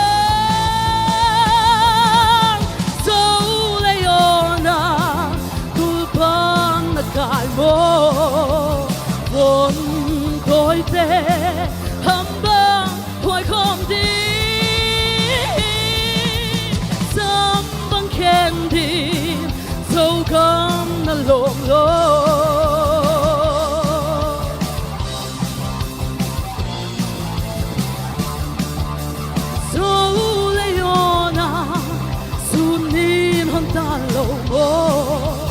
ô sol ka sia dấu gom na ta lâu mô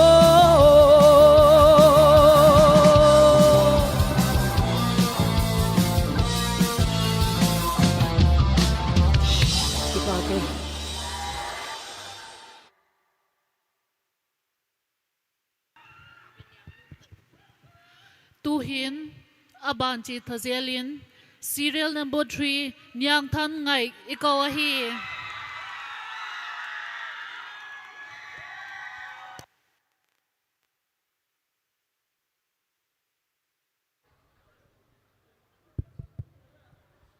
alu pum khat chila kon sadi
Serial number 3 niyang tan nga ihon zomding ina.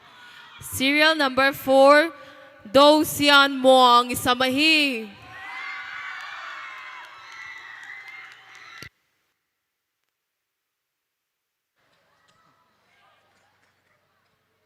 Hello. Sisan khat unaw khat. Sia teng khai phok mo tang san nge.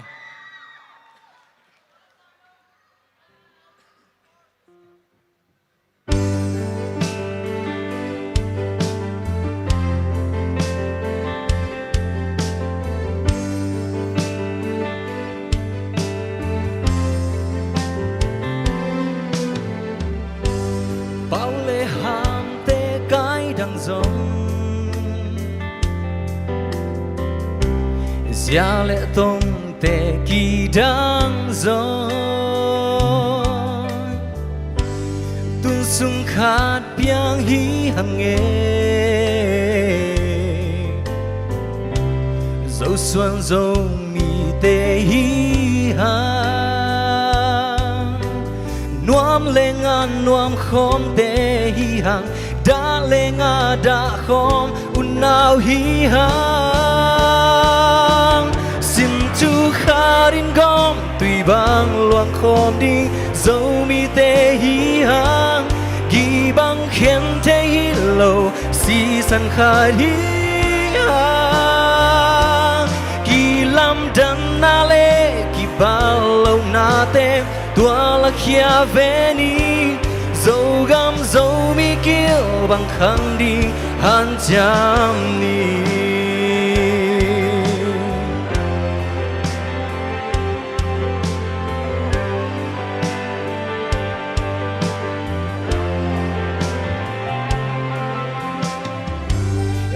sung về khoang ái sung na hoài hầm na te bài hiang ni kite sang na lai na na tung sang ding han jam ni chân mang in tu pa pia ding dấu gam dấu mi hồng pa luôn xem đi xin tu kha din gom tùy bang luang khom đi dấu mi te hi hang gi bang khen te hi lo si san kha hi hang ki lam dam na le ki ba lo na te tua là khia về ni dấu gam dấu mi kêu bằng khăn đi han cham ni nim na gel na hoi te nei về ni dấu ta te ki in na te khang sang ni nam dang mi zalaya dấu ta te mà đọc gió nào mà băng băng không liai liai ni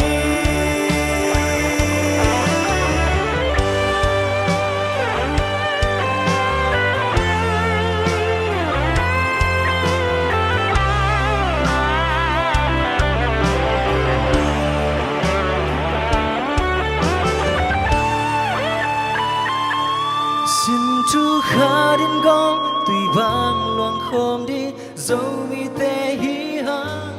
gi bang khen te hi lo si san kha hi hang gi lam dan na le gi ba lo na te tua la khia về ni dấu gam dấu mi kêu bằng khang đi han cham ni xin tu kha din gom tùy bang loang khom đi dấu mi te hi hang gi bang khen te hi lo si san kha hi hang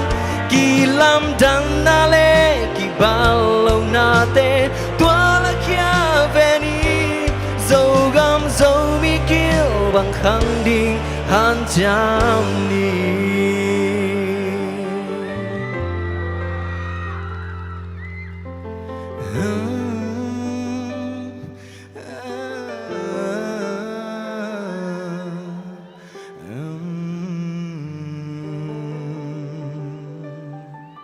lung đam mê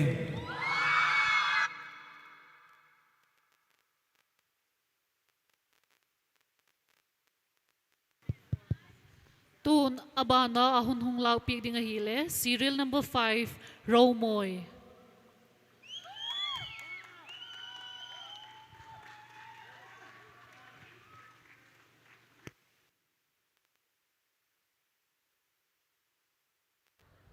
Hello. Kala sak ding le lai khovel sanin.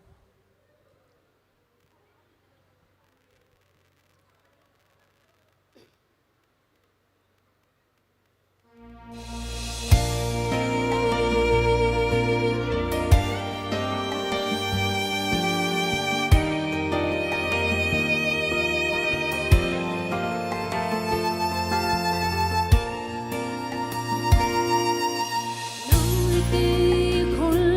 khôn lai ni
Aban hun zomding ina serial number 6 VL Muan Pui Valte isamahi. VL Muan Pui Valte.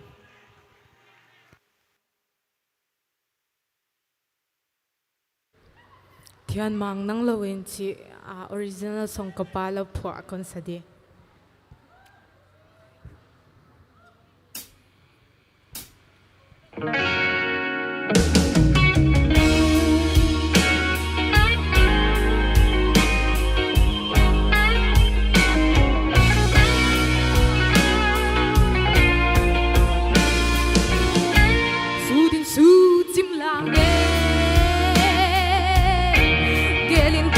Chim lang dâu năm hôn ba na din ngã kin ngã la về ngô lung thoát ngã bằng lê con hôn đi ngã kin ngã lại ngã la về ngô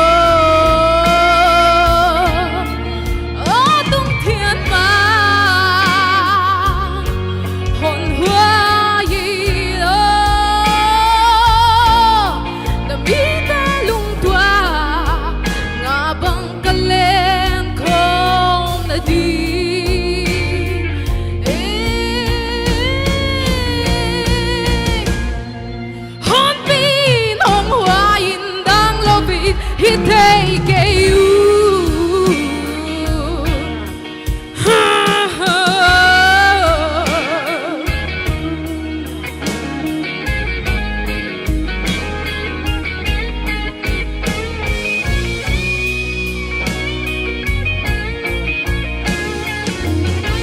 Sắc lệ khăng dấu xuân tê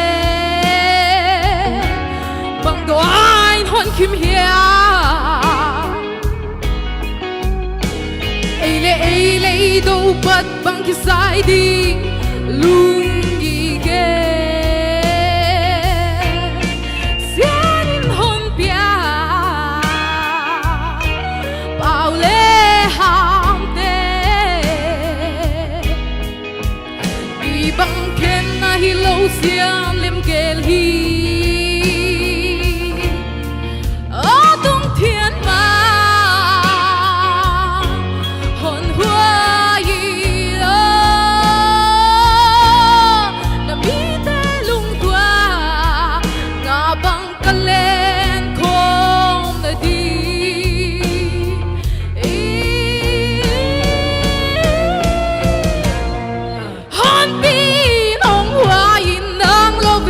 He take you.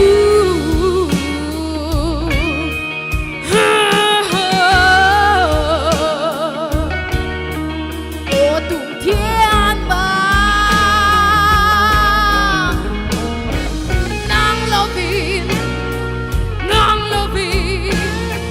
nang lovin. He take you.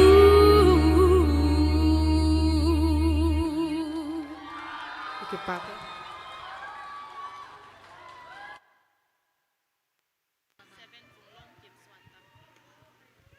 Tun abana ahun hong lag pik dingin. Contestant number 7, Miss Vunglom Kim Swantak. Ikaw ahi. Miss Vunglom Kim Swantak, contestant number 7.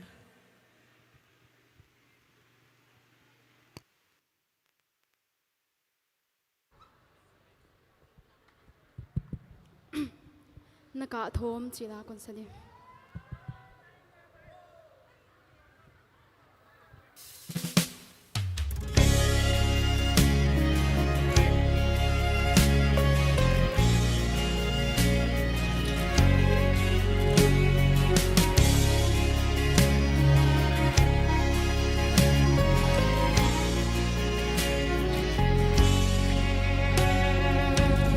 Rồi te tu tông Giêsu to tôi bị canin khăm wangi nam mu hui bi lao hoa i na hon noya ama belong sunga i mu hi mang thăng mây đi na hon phal mo pan pi ngain ka ma uhi bao na tho min Giêsu phong ta nagin na ko ya chi in na dong hi gian khoa thu nghe nin na ha na đen sang in na thu mo na ka tho in na tô ba a phong ta na a thầy ba na ban sang ding na hi ye na ka tho in na tô ba a phong ta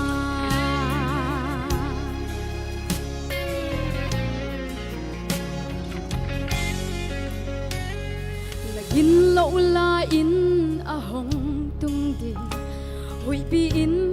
a hon nuai zela lam men no zong a bay tam bay dong le khasia in na oma na long tu in na hon tuam zota tui bi tung a na mang thang ngei đi hôn đâm pa hu na nghe nín na thu ma top san thei vuan a hi lâu hi gian khoa thu nghe nín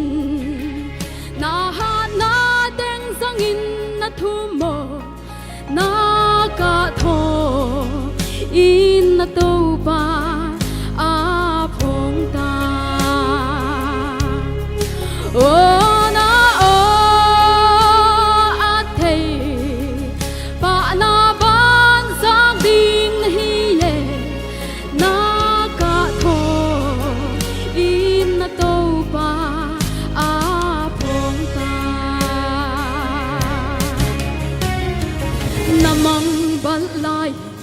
ni mut san hiam ui pi ha tin hon noai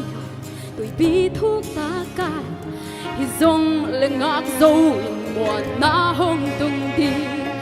a kam suwa khat lel zong nang đi na hun hi gian khoa thu nghe đi na ha na đeng sang in na thu mo na ka tho in na tô ba a phong ta na a thầy ba na ban sa ding na hi ye na ka tho in na tô ba a phong ta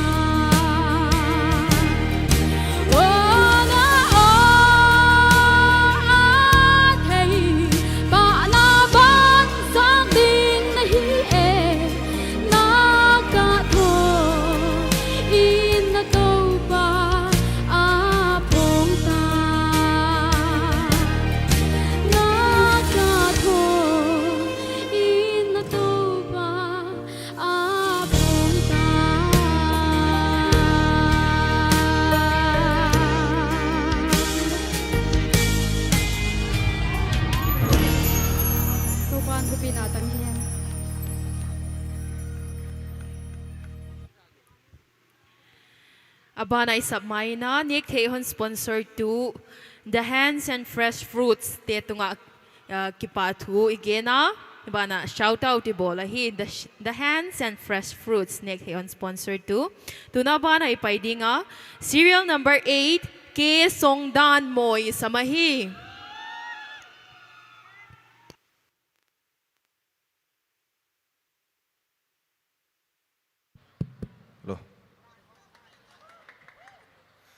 an vui liame chỉ là con sa heo heo điều le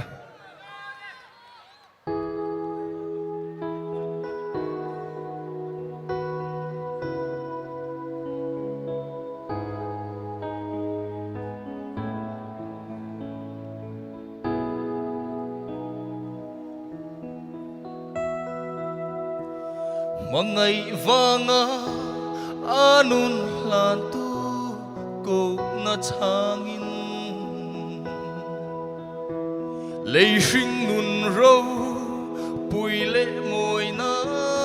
te an no la an lei tak sa mangai na i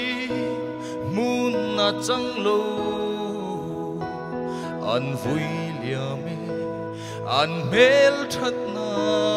an dam lain an vui liame an ru in nuam zung po trên ngai lo ru na siang rong lo sui lung le đi kiang sai re lo ma se kir sai re lo ten le nun nu tiang chonin o an lal lu khum chu an tan an da to si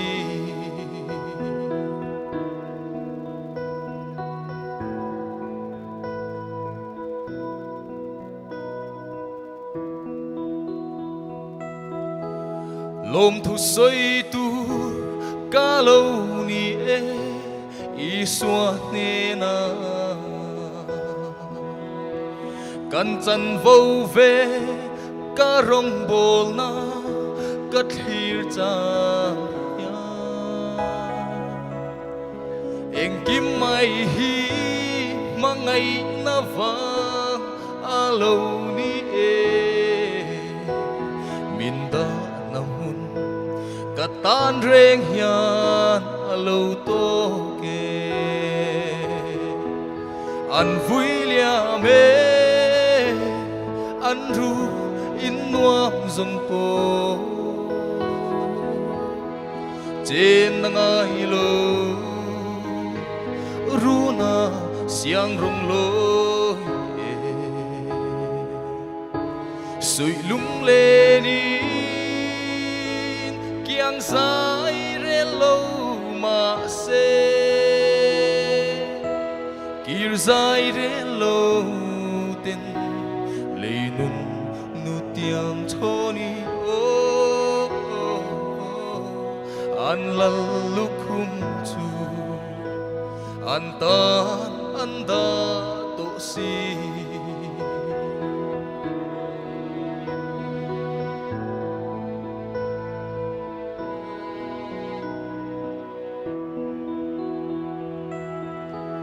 thô lệ nani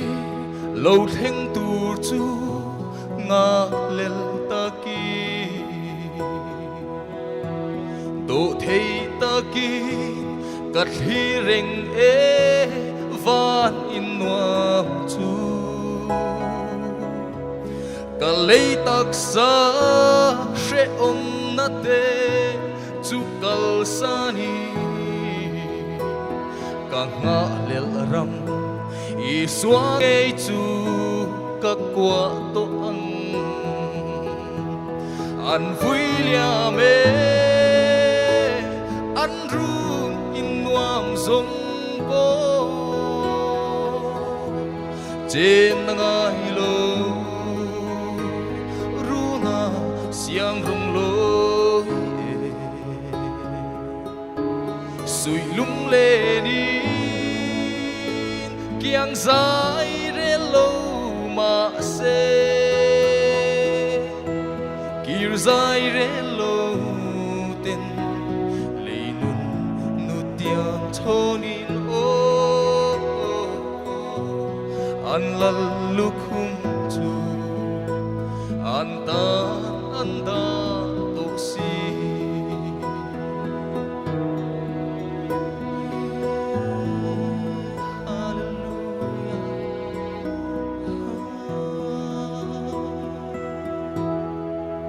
tu pinatang tayo ke pake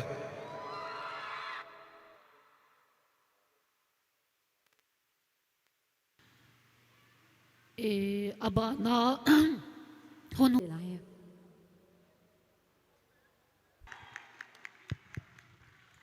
tun abana atop na dingin hun na yung lagpik dingin contestant number 11 ngay na ining ikaw ahi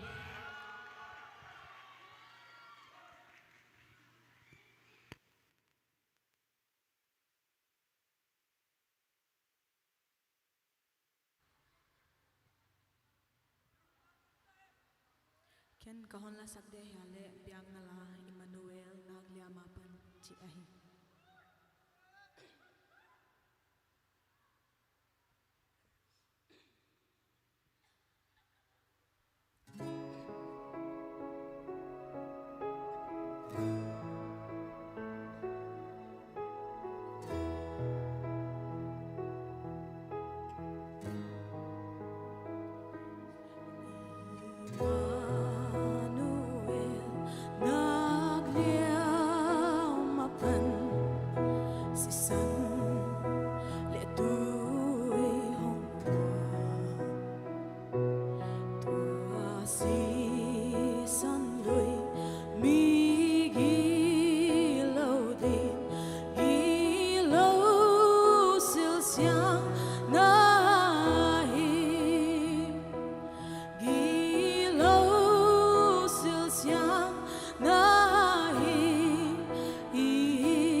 ilung sima ตบเลยหังฟรกจำขดยำจีอมดินกังไงตัวเฮลตุเตเละกิฮาวลิมนาปัดเละเฮลตุเตกิทุจักนาปัดพุทธิเตลาเหล่าหวยดีเหล่าหินนะโปรแกรมหอยตะกินฮอนจังอุนลุงมองตะกินนะจีเจ้าคนเฮลตุเตตุงอากิปาทุยเกียนะมาร์กตัวตลสุงินะวุอา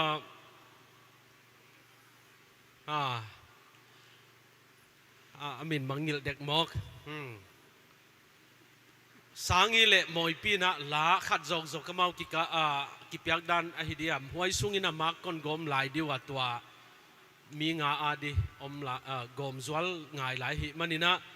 อามากิปยักบางอินะลัสดีนิสมาหิมาอุติเกล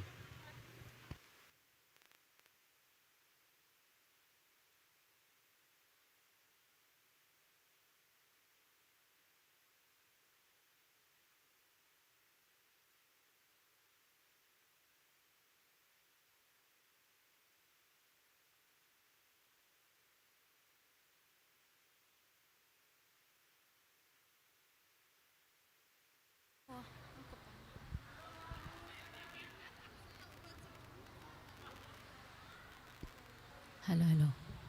เห็นเกนี่กีบังเห็นเกนี่จิลาสคมจ้าเนี่ย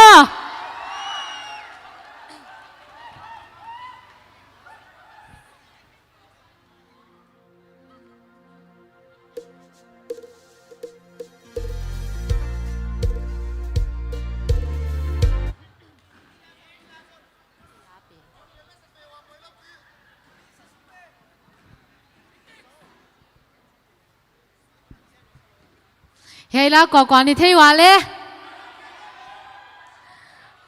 อาเที่ยติงนะคอรัสขัดไปสันนิวอามิวสิกกำลังอินเห็นเกนี่กีบังเห็นเกนี่ไอ้ลายสมสิมทูขัดตินลวงเล่เสียนินลุมบังหงสุงเดียวอลตุงวาบังอีตวงดิ่งฮีอาเทยตมได้เลย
อันนั้นงานจะคำหามหลายเนี่ย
Joseph tu le ta chi khom ni mo alam thei te lamin sa ten sa khom ni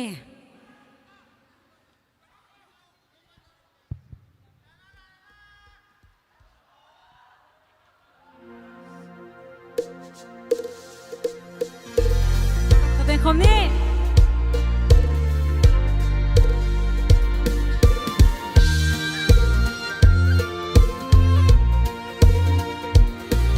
sang thâm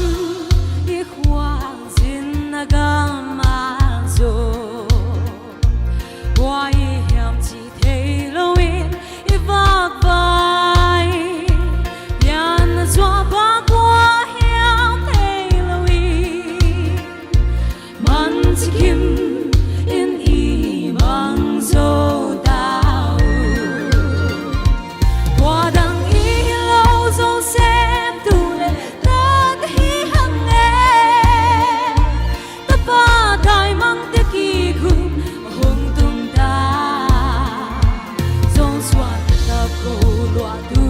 Swang thôn tô Giêsu là gam đinh tai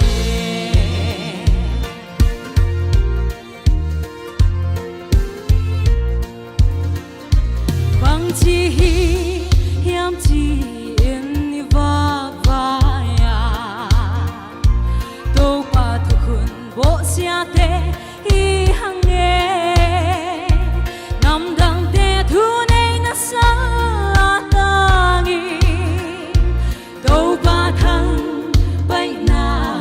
cô lấy bùa hoa đằng y lâu dâu xe đủ lệ ta đi hằng nghe ta ba tài mang te kỳ khung hồng tung ta đâu ba ta ta go loa tu để xoang thâu đâu dễ xưa là gam đinh ta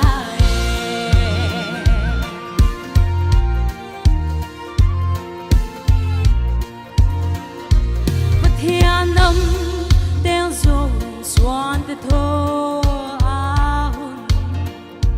cầm chạm dầu gam tha câu lưu vẫn ta hằng năm thu pi khó véo tan vang đình te gió ít thâu đi ô ít đến tha đi ngủ qua đằng y lâu dâu xem tu lệ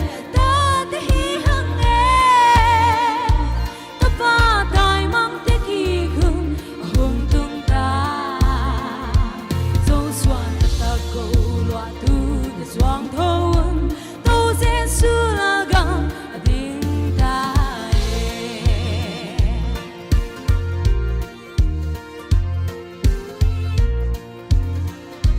dâu xoan te hun hay non cây ni hang ô mi lem bia nằm cô bát khô alem lo Isalena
Hello check. Oh, keep away. Keep out again nale. Til piak le. Irizal puan na inay dinga. Irizal ipuan ba yun na. ZTA President ปูทางทวมองไปโตเละจีนะกังเงินอะฮี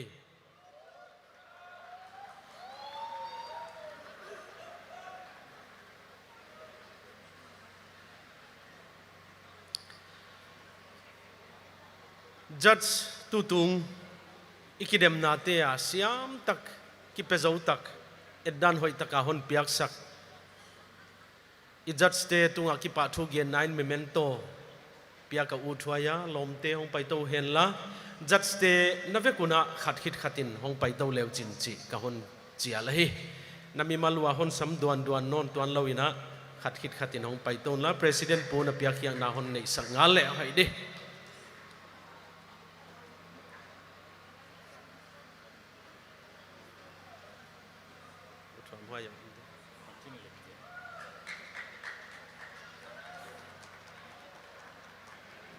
โอเคแล้ว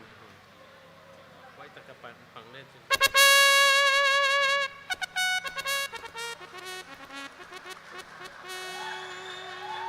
ติดปากไว้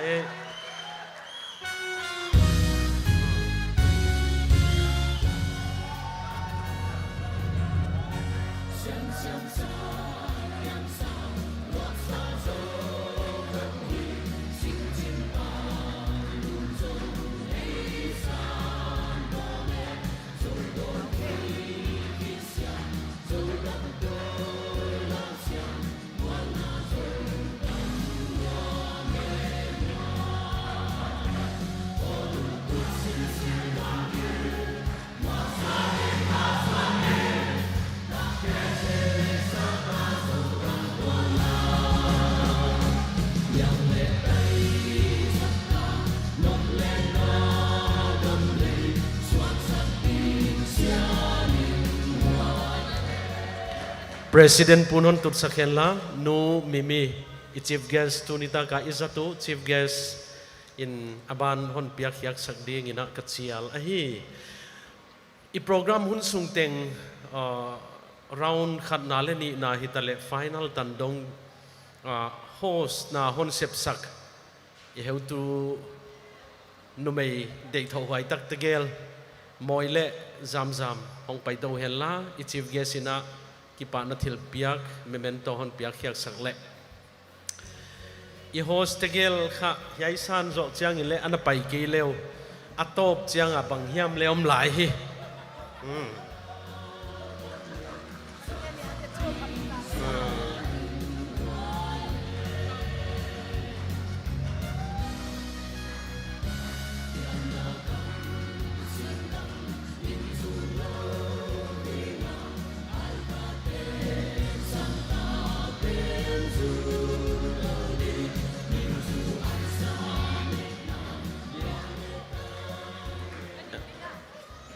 na pai la eu tu no hon din sak lai hen la yai chin le chit lo thu hi lawa sum nei sa khat lem lo gim le tol tampi to yai event or organizer hi na to na tampi hon sep so sak yai committee to ki saya member hi kha pe ma happy taka president te la hong pai to ding in ka hon chia la hi u ching te hi tale akwa hi tale hon pan pi tu te hi tale yai la maung pai leo chin hoi ni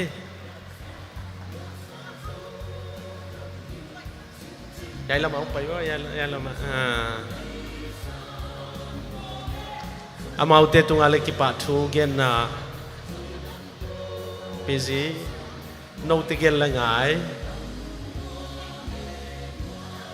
okay abani na ut sang phe yo sang phe cái biểu là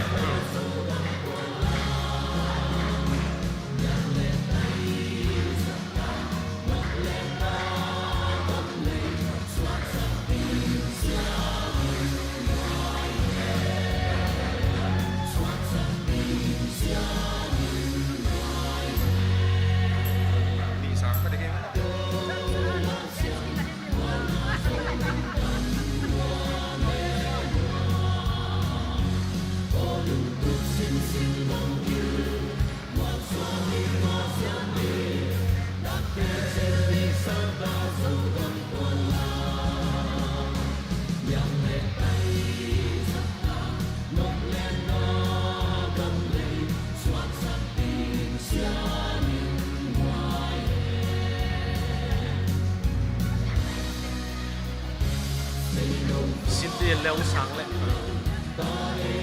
ching la le na lom nu la muan la lom nu le hong pai lai le muan la lom nu le hong pai lai le ana om khai ya muan la lom nu o khe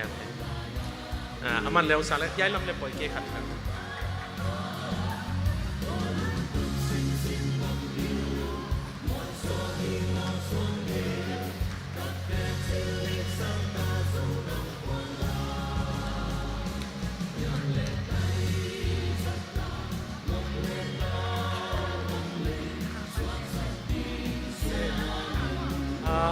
ana om lai hen lai heu tu nu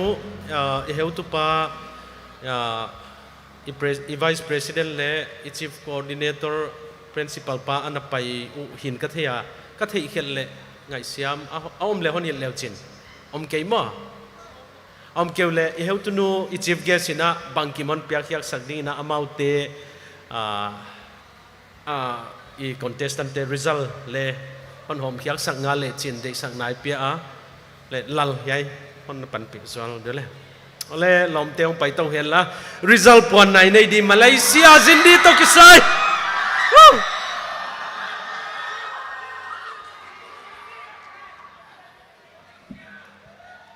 affair thei top ding ina result yai taka ki ena mi thu mina ki ena mak mi thu mina ki goma a hi banga hon ki hi de sak tuam nei banga akilat dia ki dei lo zia kina a serial number diu le a hong tunwa ki dok sakin mai zia ka yai penunung di yai pe masadi chi om thei tuan lawa ki hi chiang takina i contestant te ave kuna stage tung hong pai ding ina ka hon nge na hi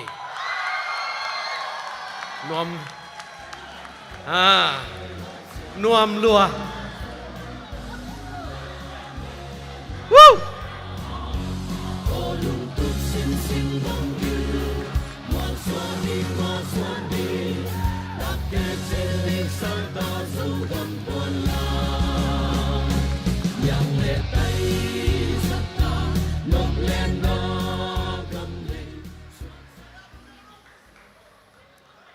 contestant top 11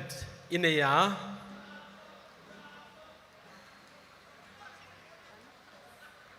top 11 na siam taka hon laksak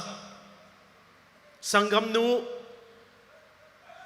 Vunglom Kim Suantak aman a prize le memento hong sang ding ina kachial ahi mana Vunglom Kim Suantak ahon paisan thei ngal ding abana ipai dia top 10 go ngai kim khut beng in kipapi ni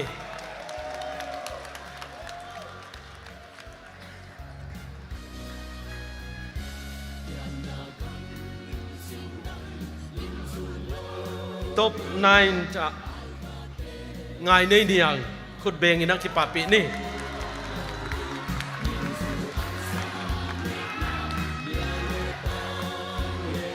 sang hia ya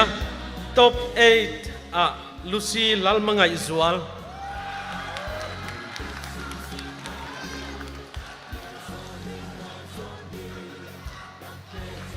top 7 Romoy Gualnam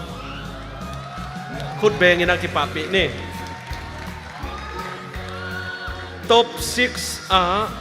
ke Songdan Moy sorry mi ngau mua ala kwa khat chi lo Malaysia hi tai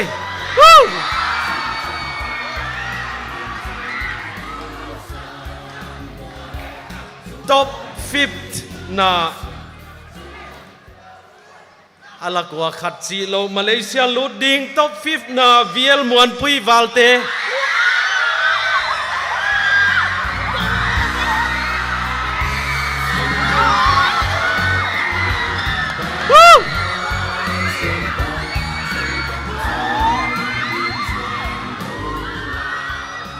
ole alimla kule de huai dia a result den cha one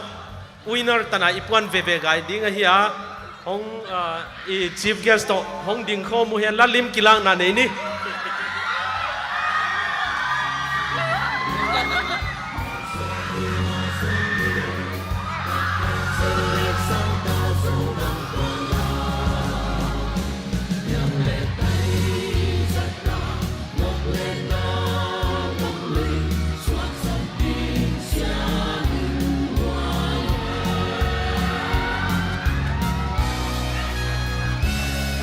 สุนสมดี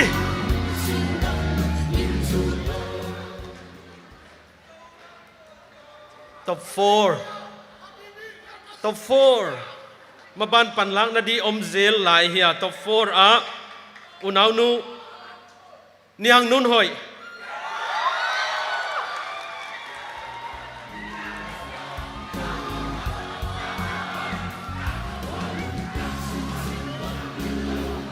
ถ้าจะ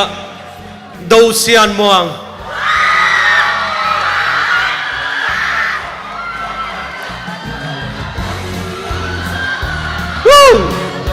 ยายตะเกียลขัดจอกฟาร์สวินเนอร์ฮิเวอินเดียเลเวลละ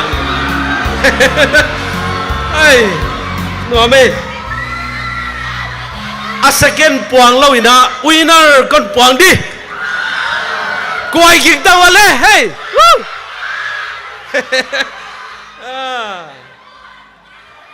วินเนอร์อันนั้นกิงุนล่ะวินเนอร์เป็นเปียกถอดเองอะไรของส่วนเขียวเลยไอ้ตะกะมีเละท่านไงอามาลำลายะยาโอเคเลยอินเดียอินเดีย region วินเนอร์เนียงท่านไง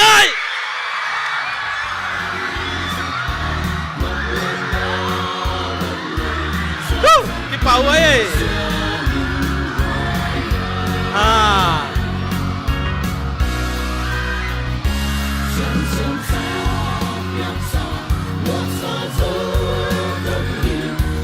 second mimi dim sian nuam ama le piak ya na dim sian nuam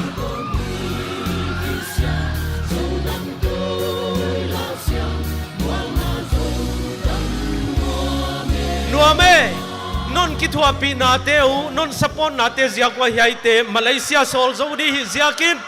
na ve kwa tunga ki pa thu kon gen heu tu te tunga le ki pa thu kon gen alop lamut di hi ziakin thei sang na khat ole abik takin top 4 te mundanga omle I oma hilele jing le thai chiang ma anapong pai mok lo ding ina ka hon thei sakwa hi pong pai nai lo di ihi diom ikikup diom maban isai diom ziakina jing chiang ma akimu khom na om di ole tunita ka program zong the yayom ziakin ki pa huai atop tan pastor reverend khatina honom pia ama de sang nai pe uta ikipak chiat din ka gingta result namit wanalung simon nangai danu to fair talk hidina le ka ngai tu aziak chu ikipak chiata tuina reverend kam chinthang superintendent saulam ka presbytery PCIR kipa thugen na le hun khang na hun sang ding ina ka chia la he aman hunon la dia I program zawi de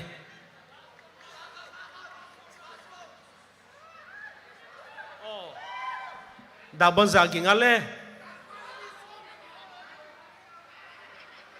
som ngale ni den cha ahoi ithumanga ki pa thuigen pastor pa hun episode sanayet le mo to ahoi zoma ina oma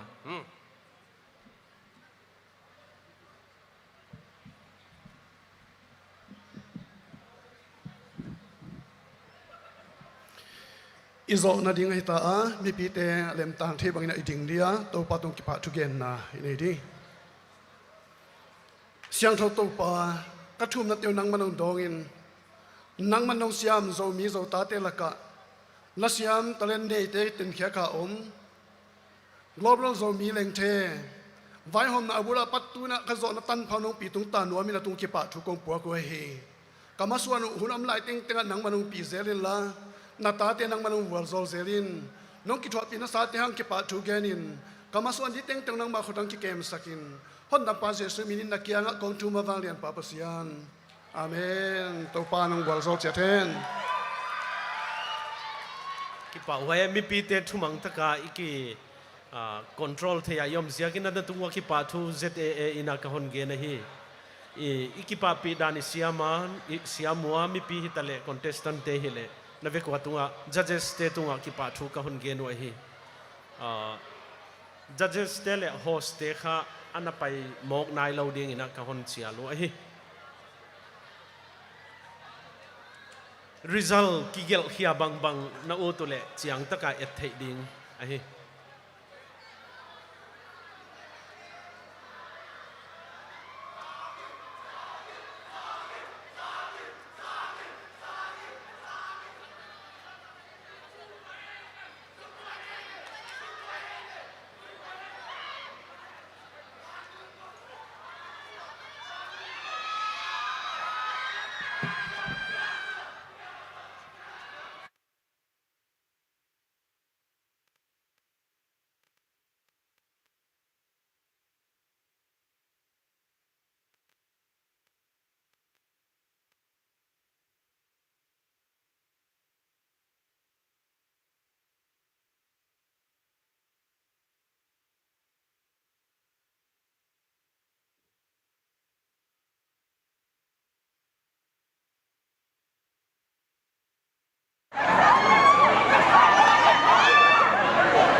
Hello.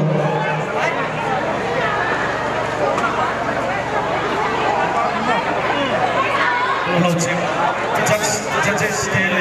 contestant, top 4 host, organizer.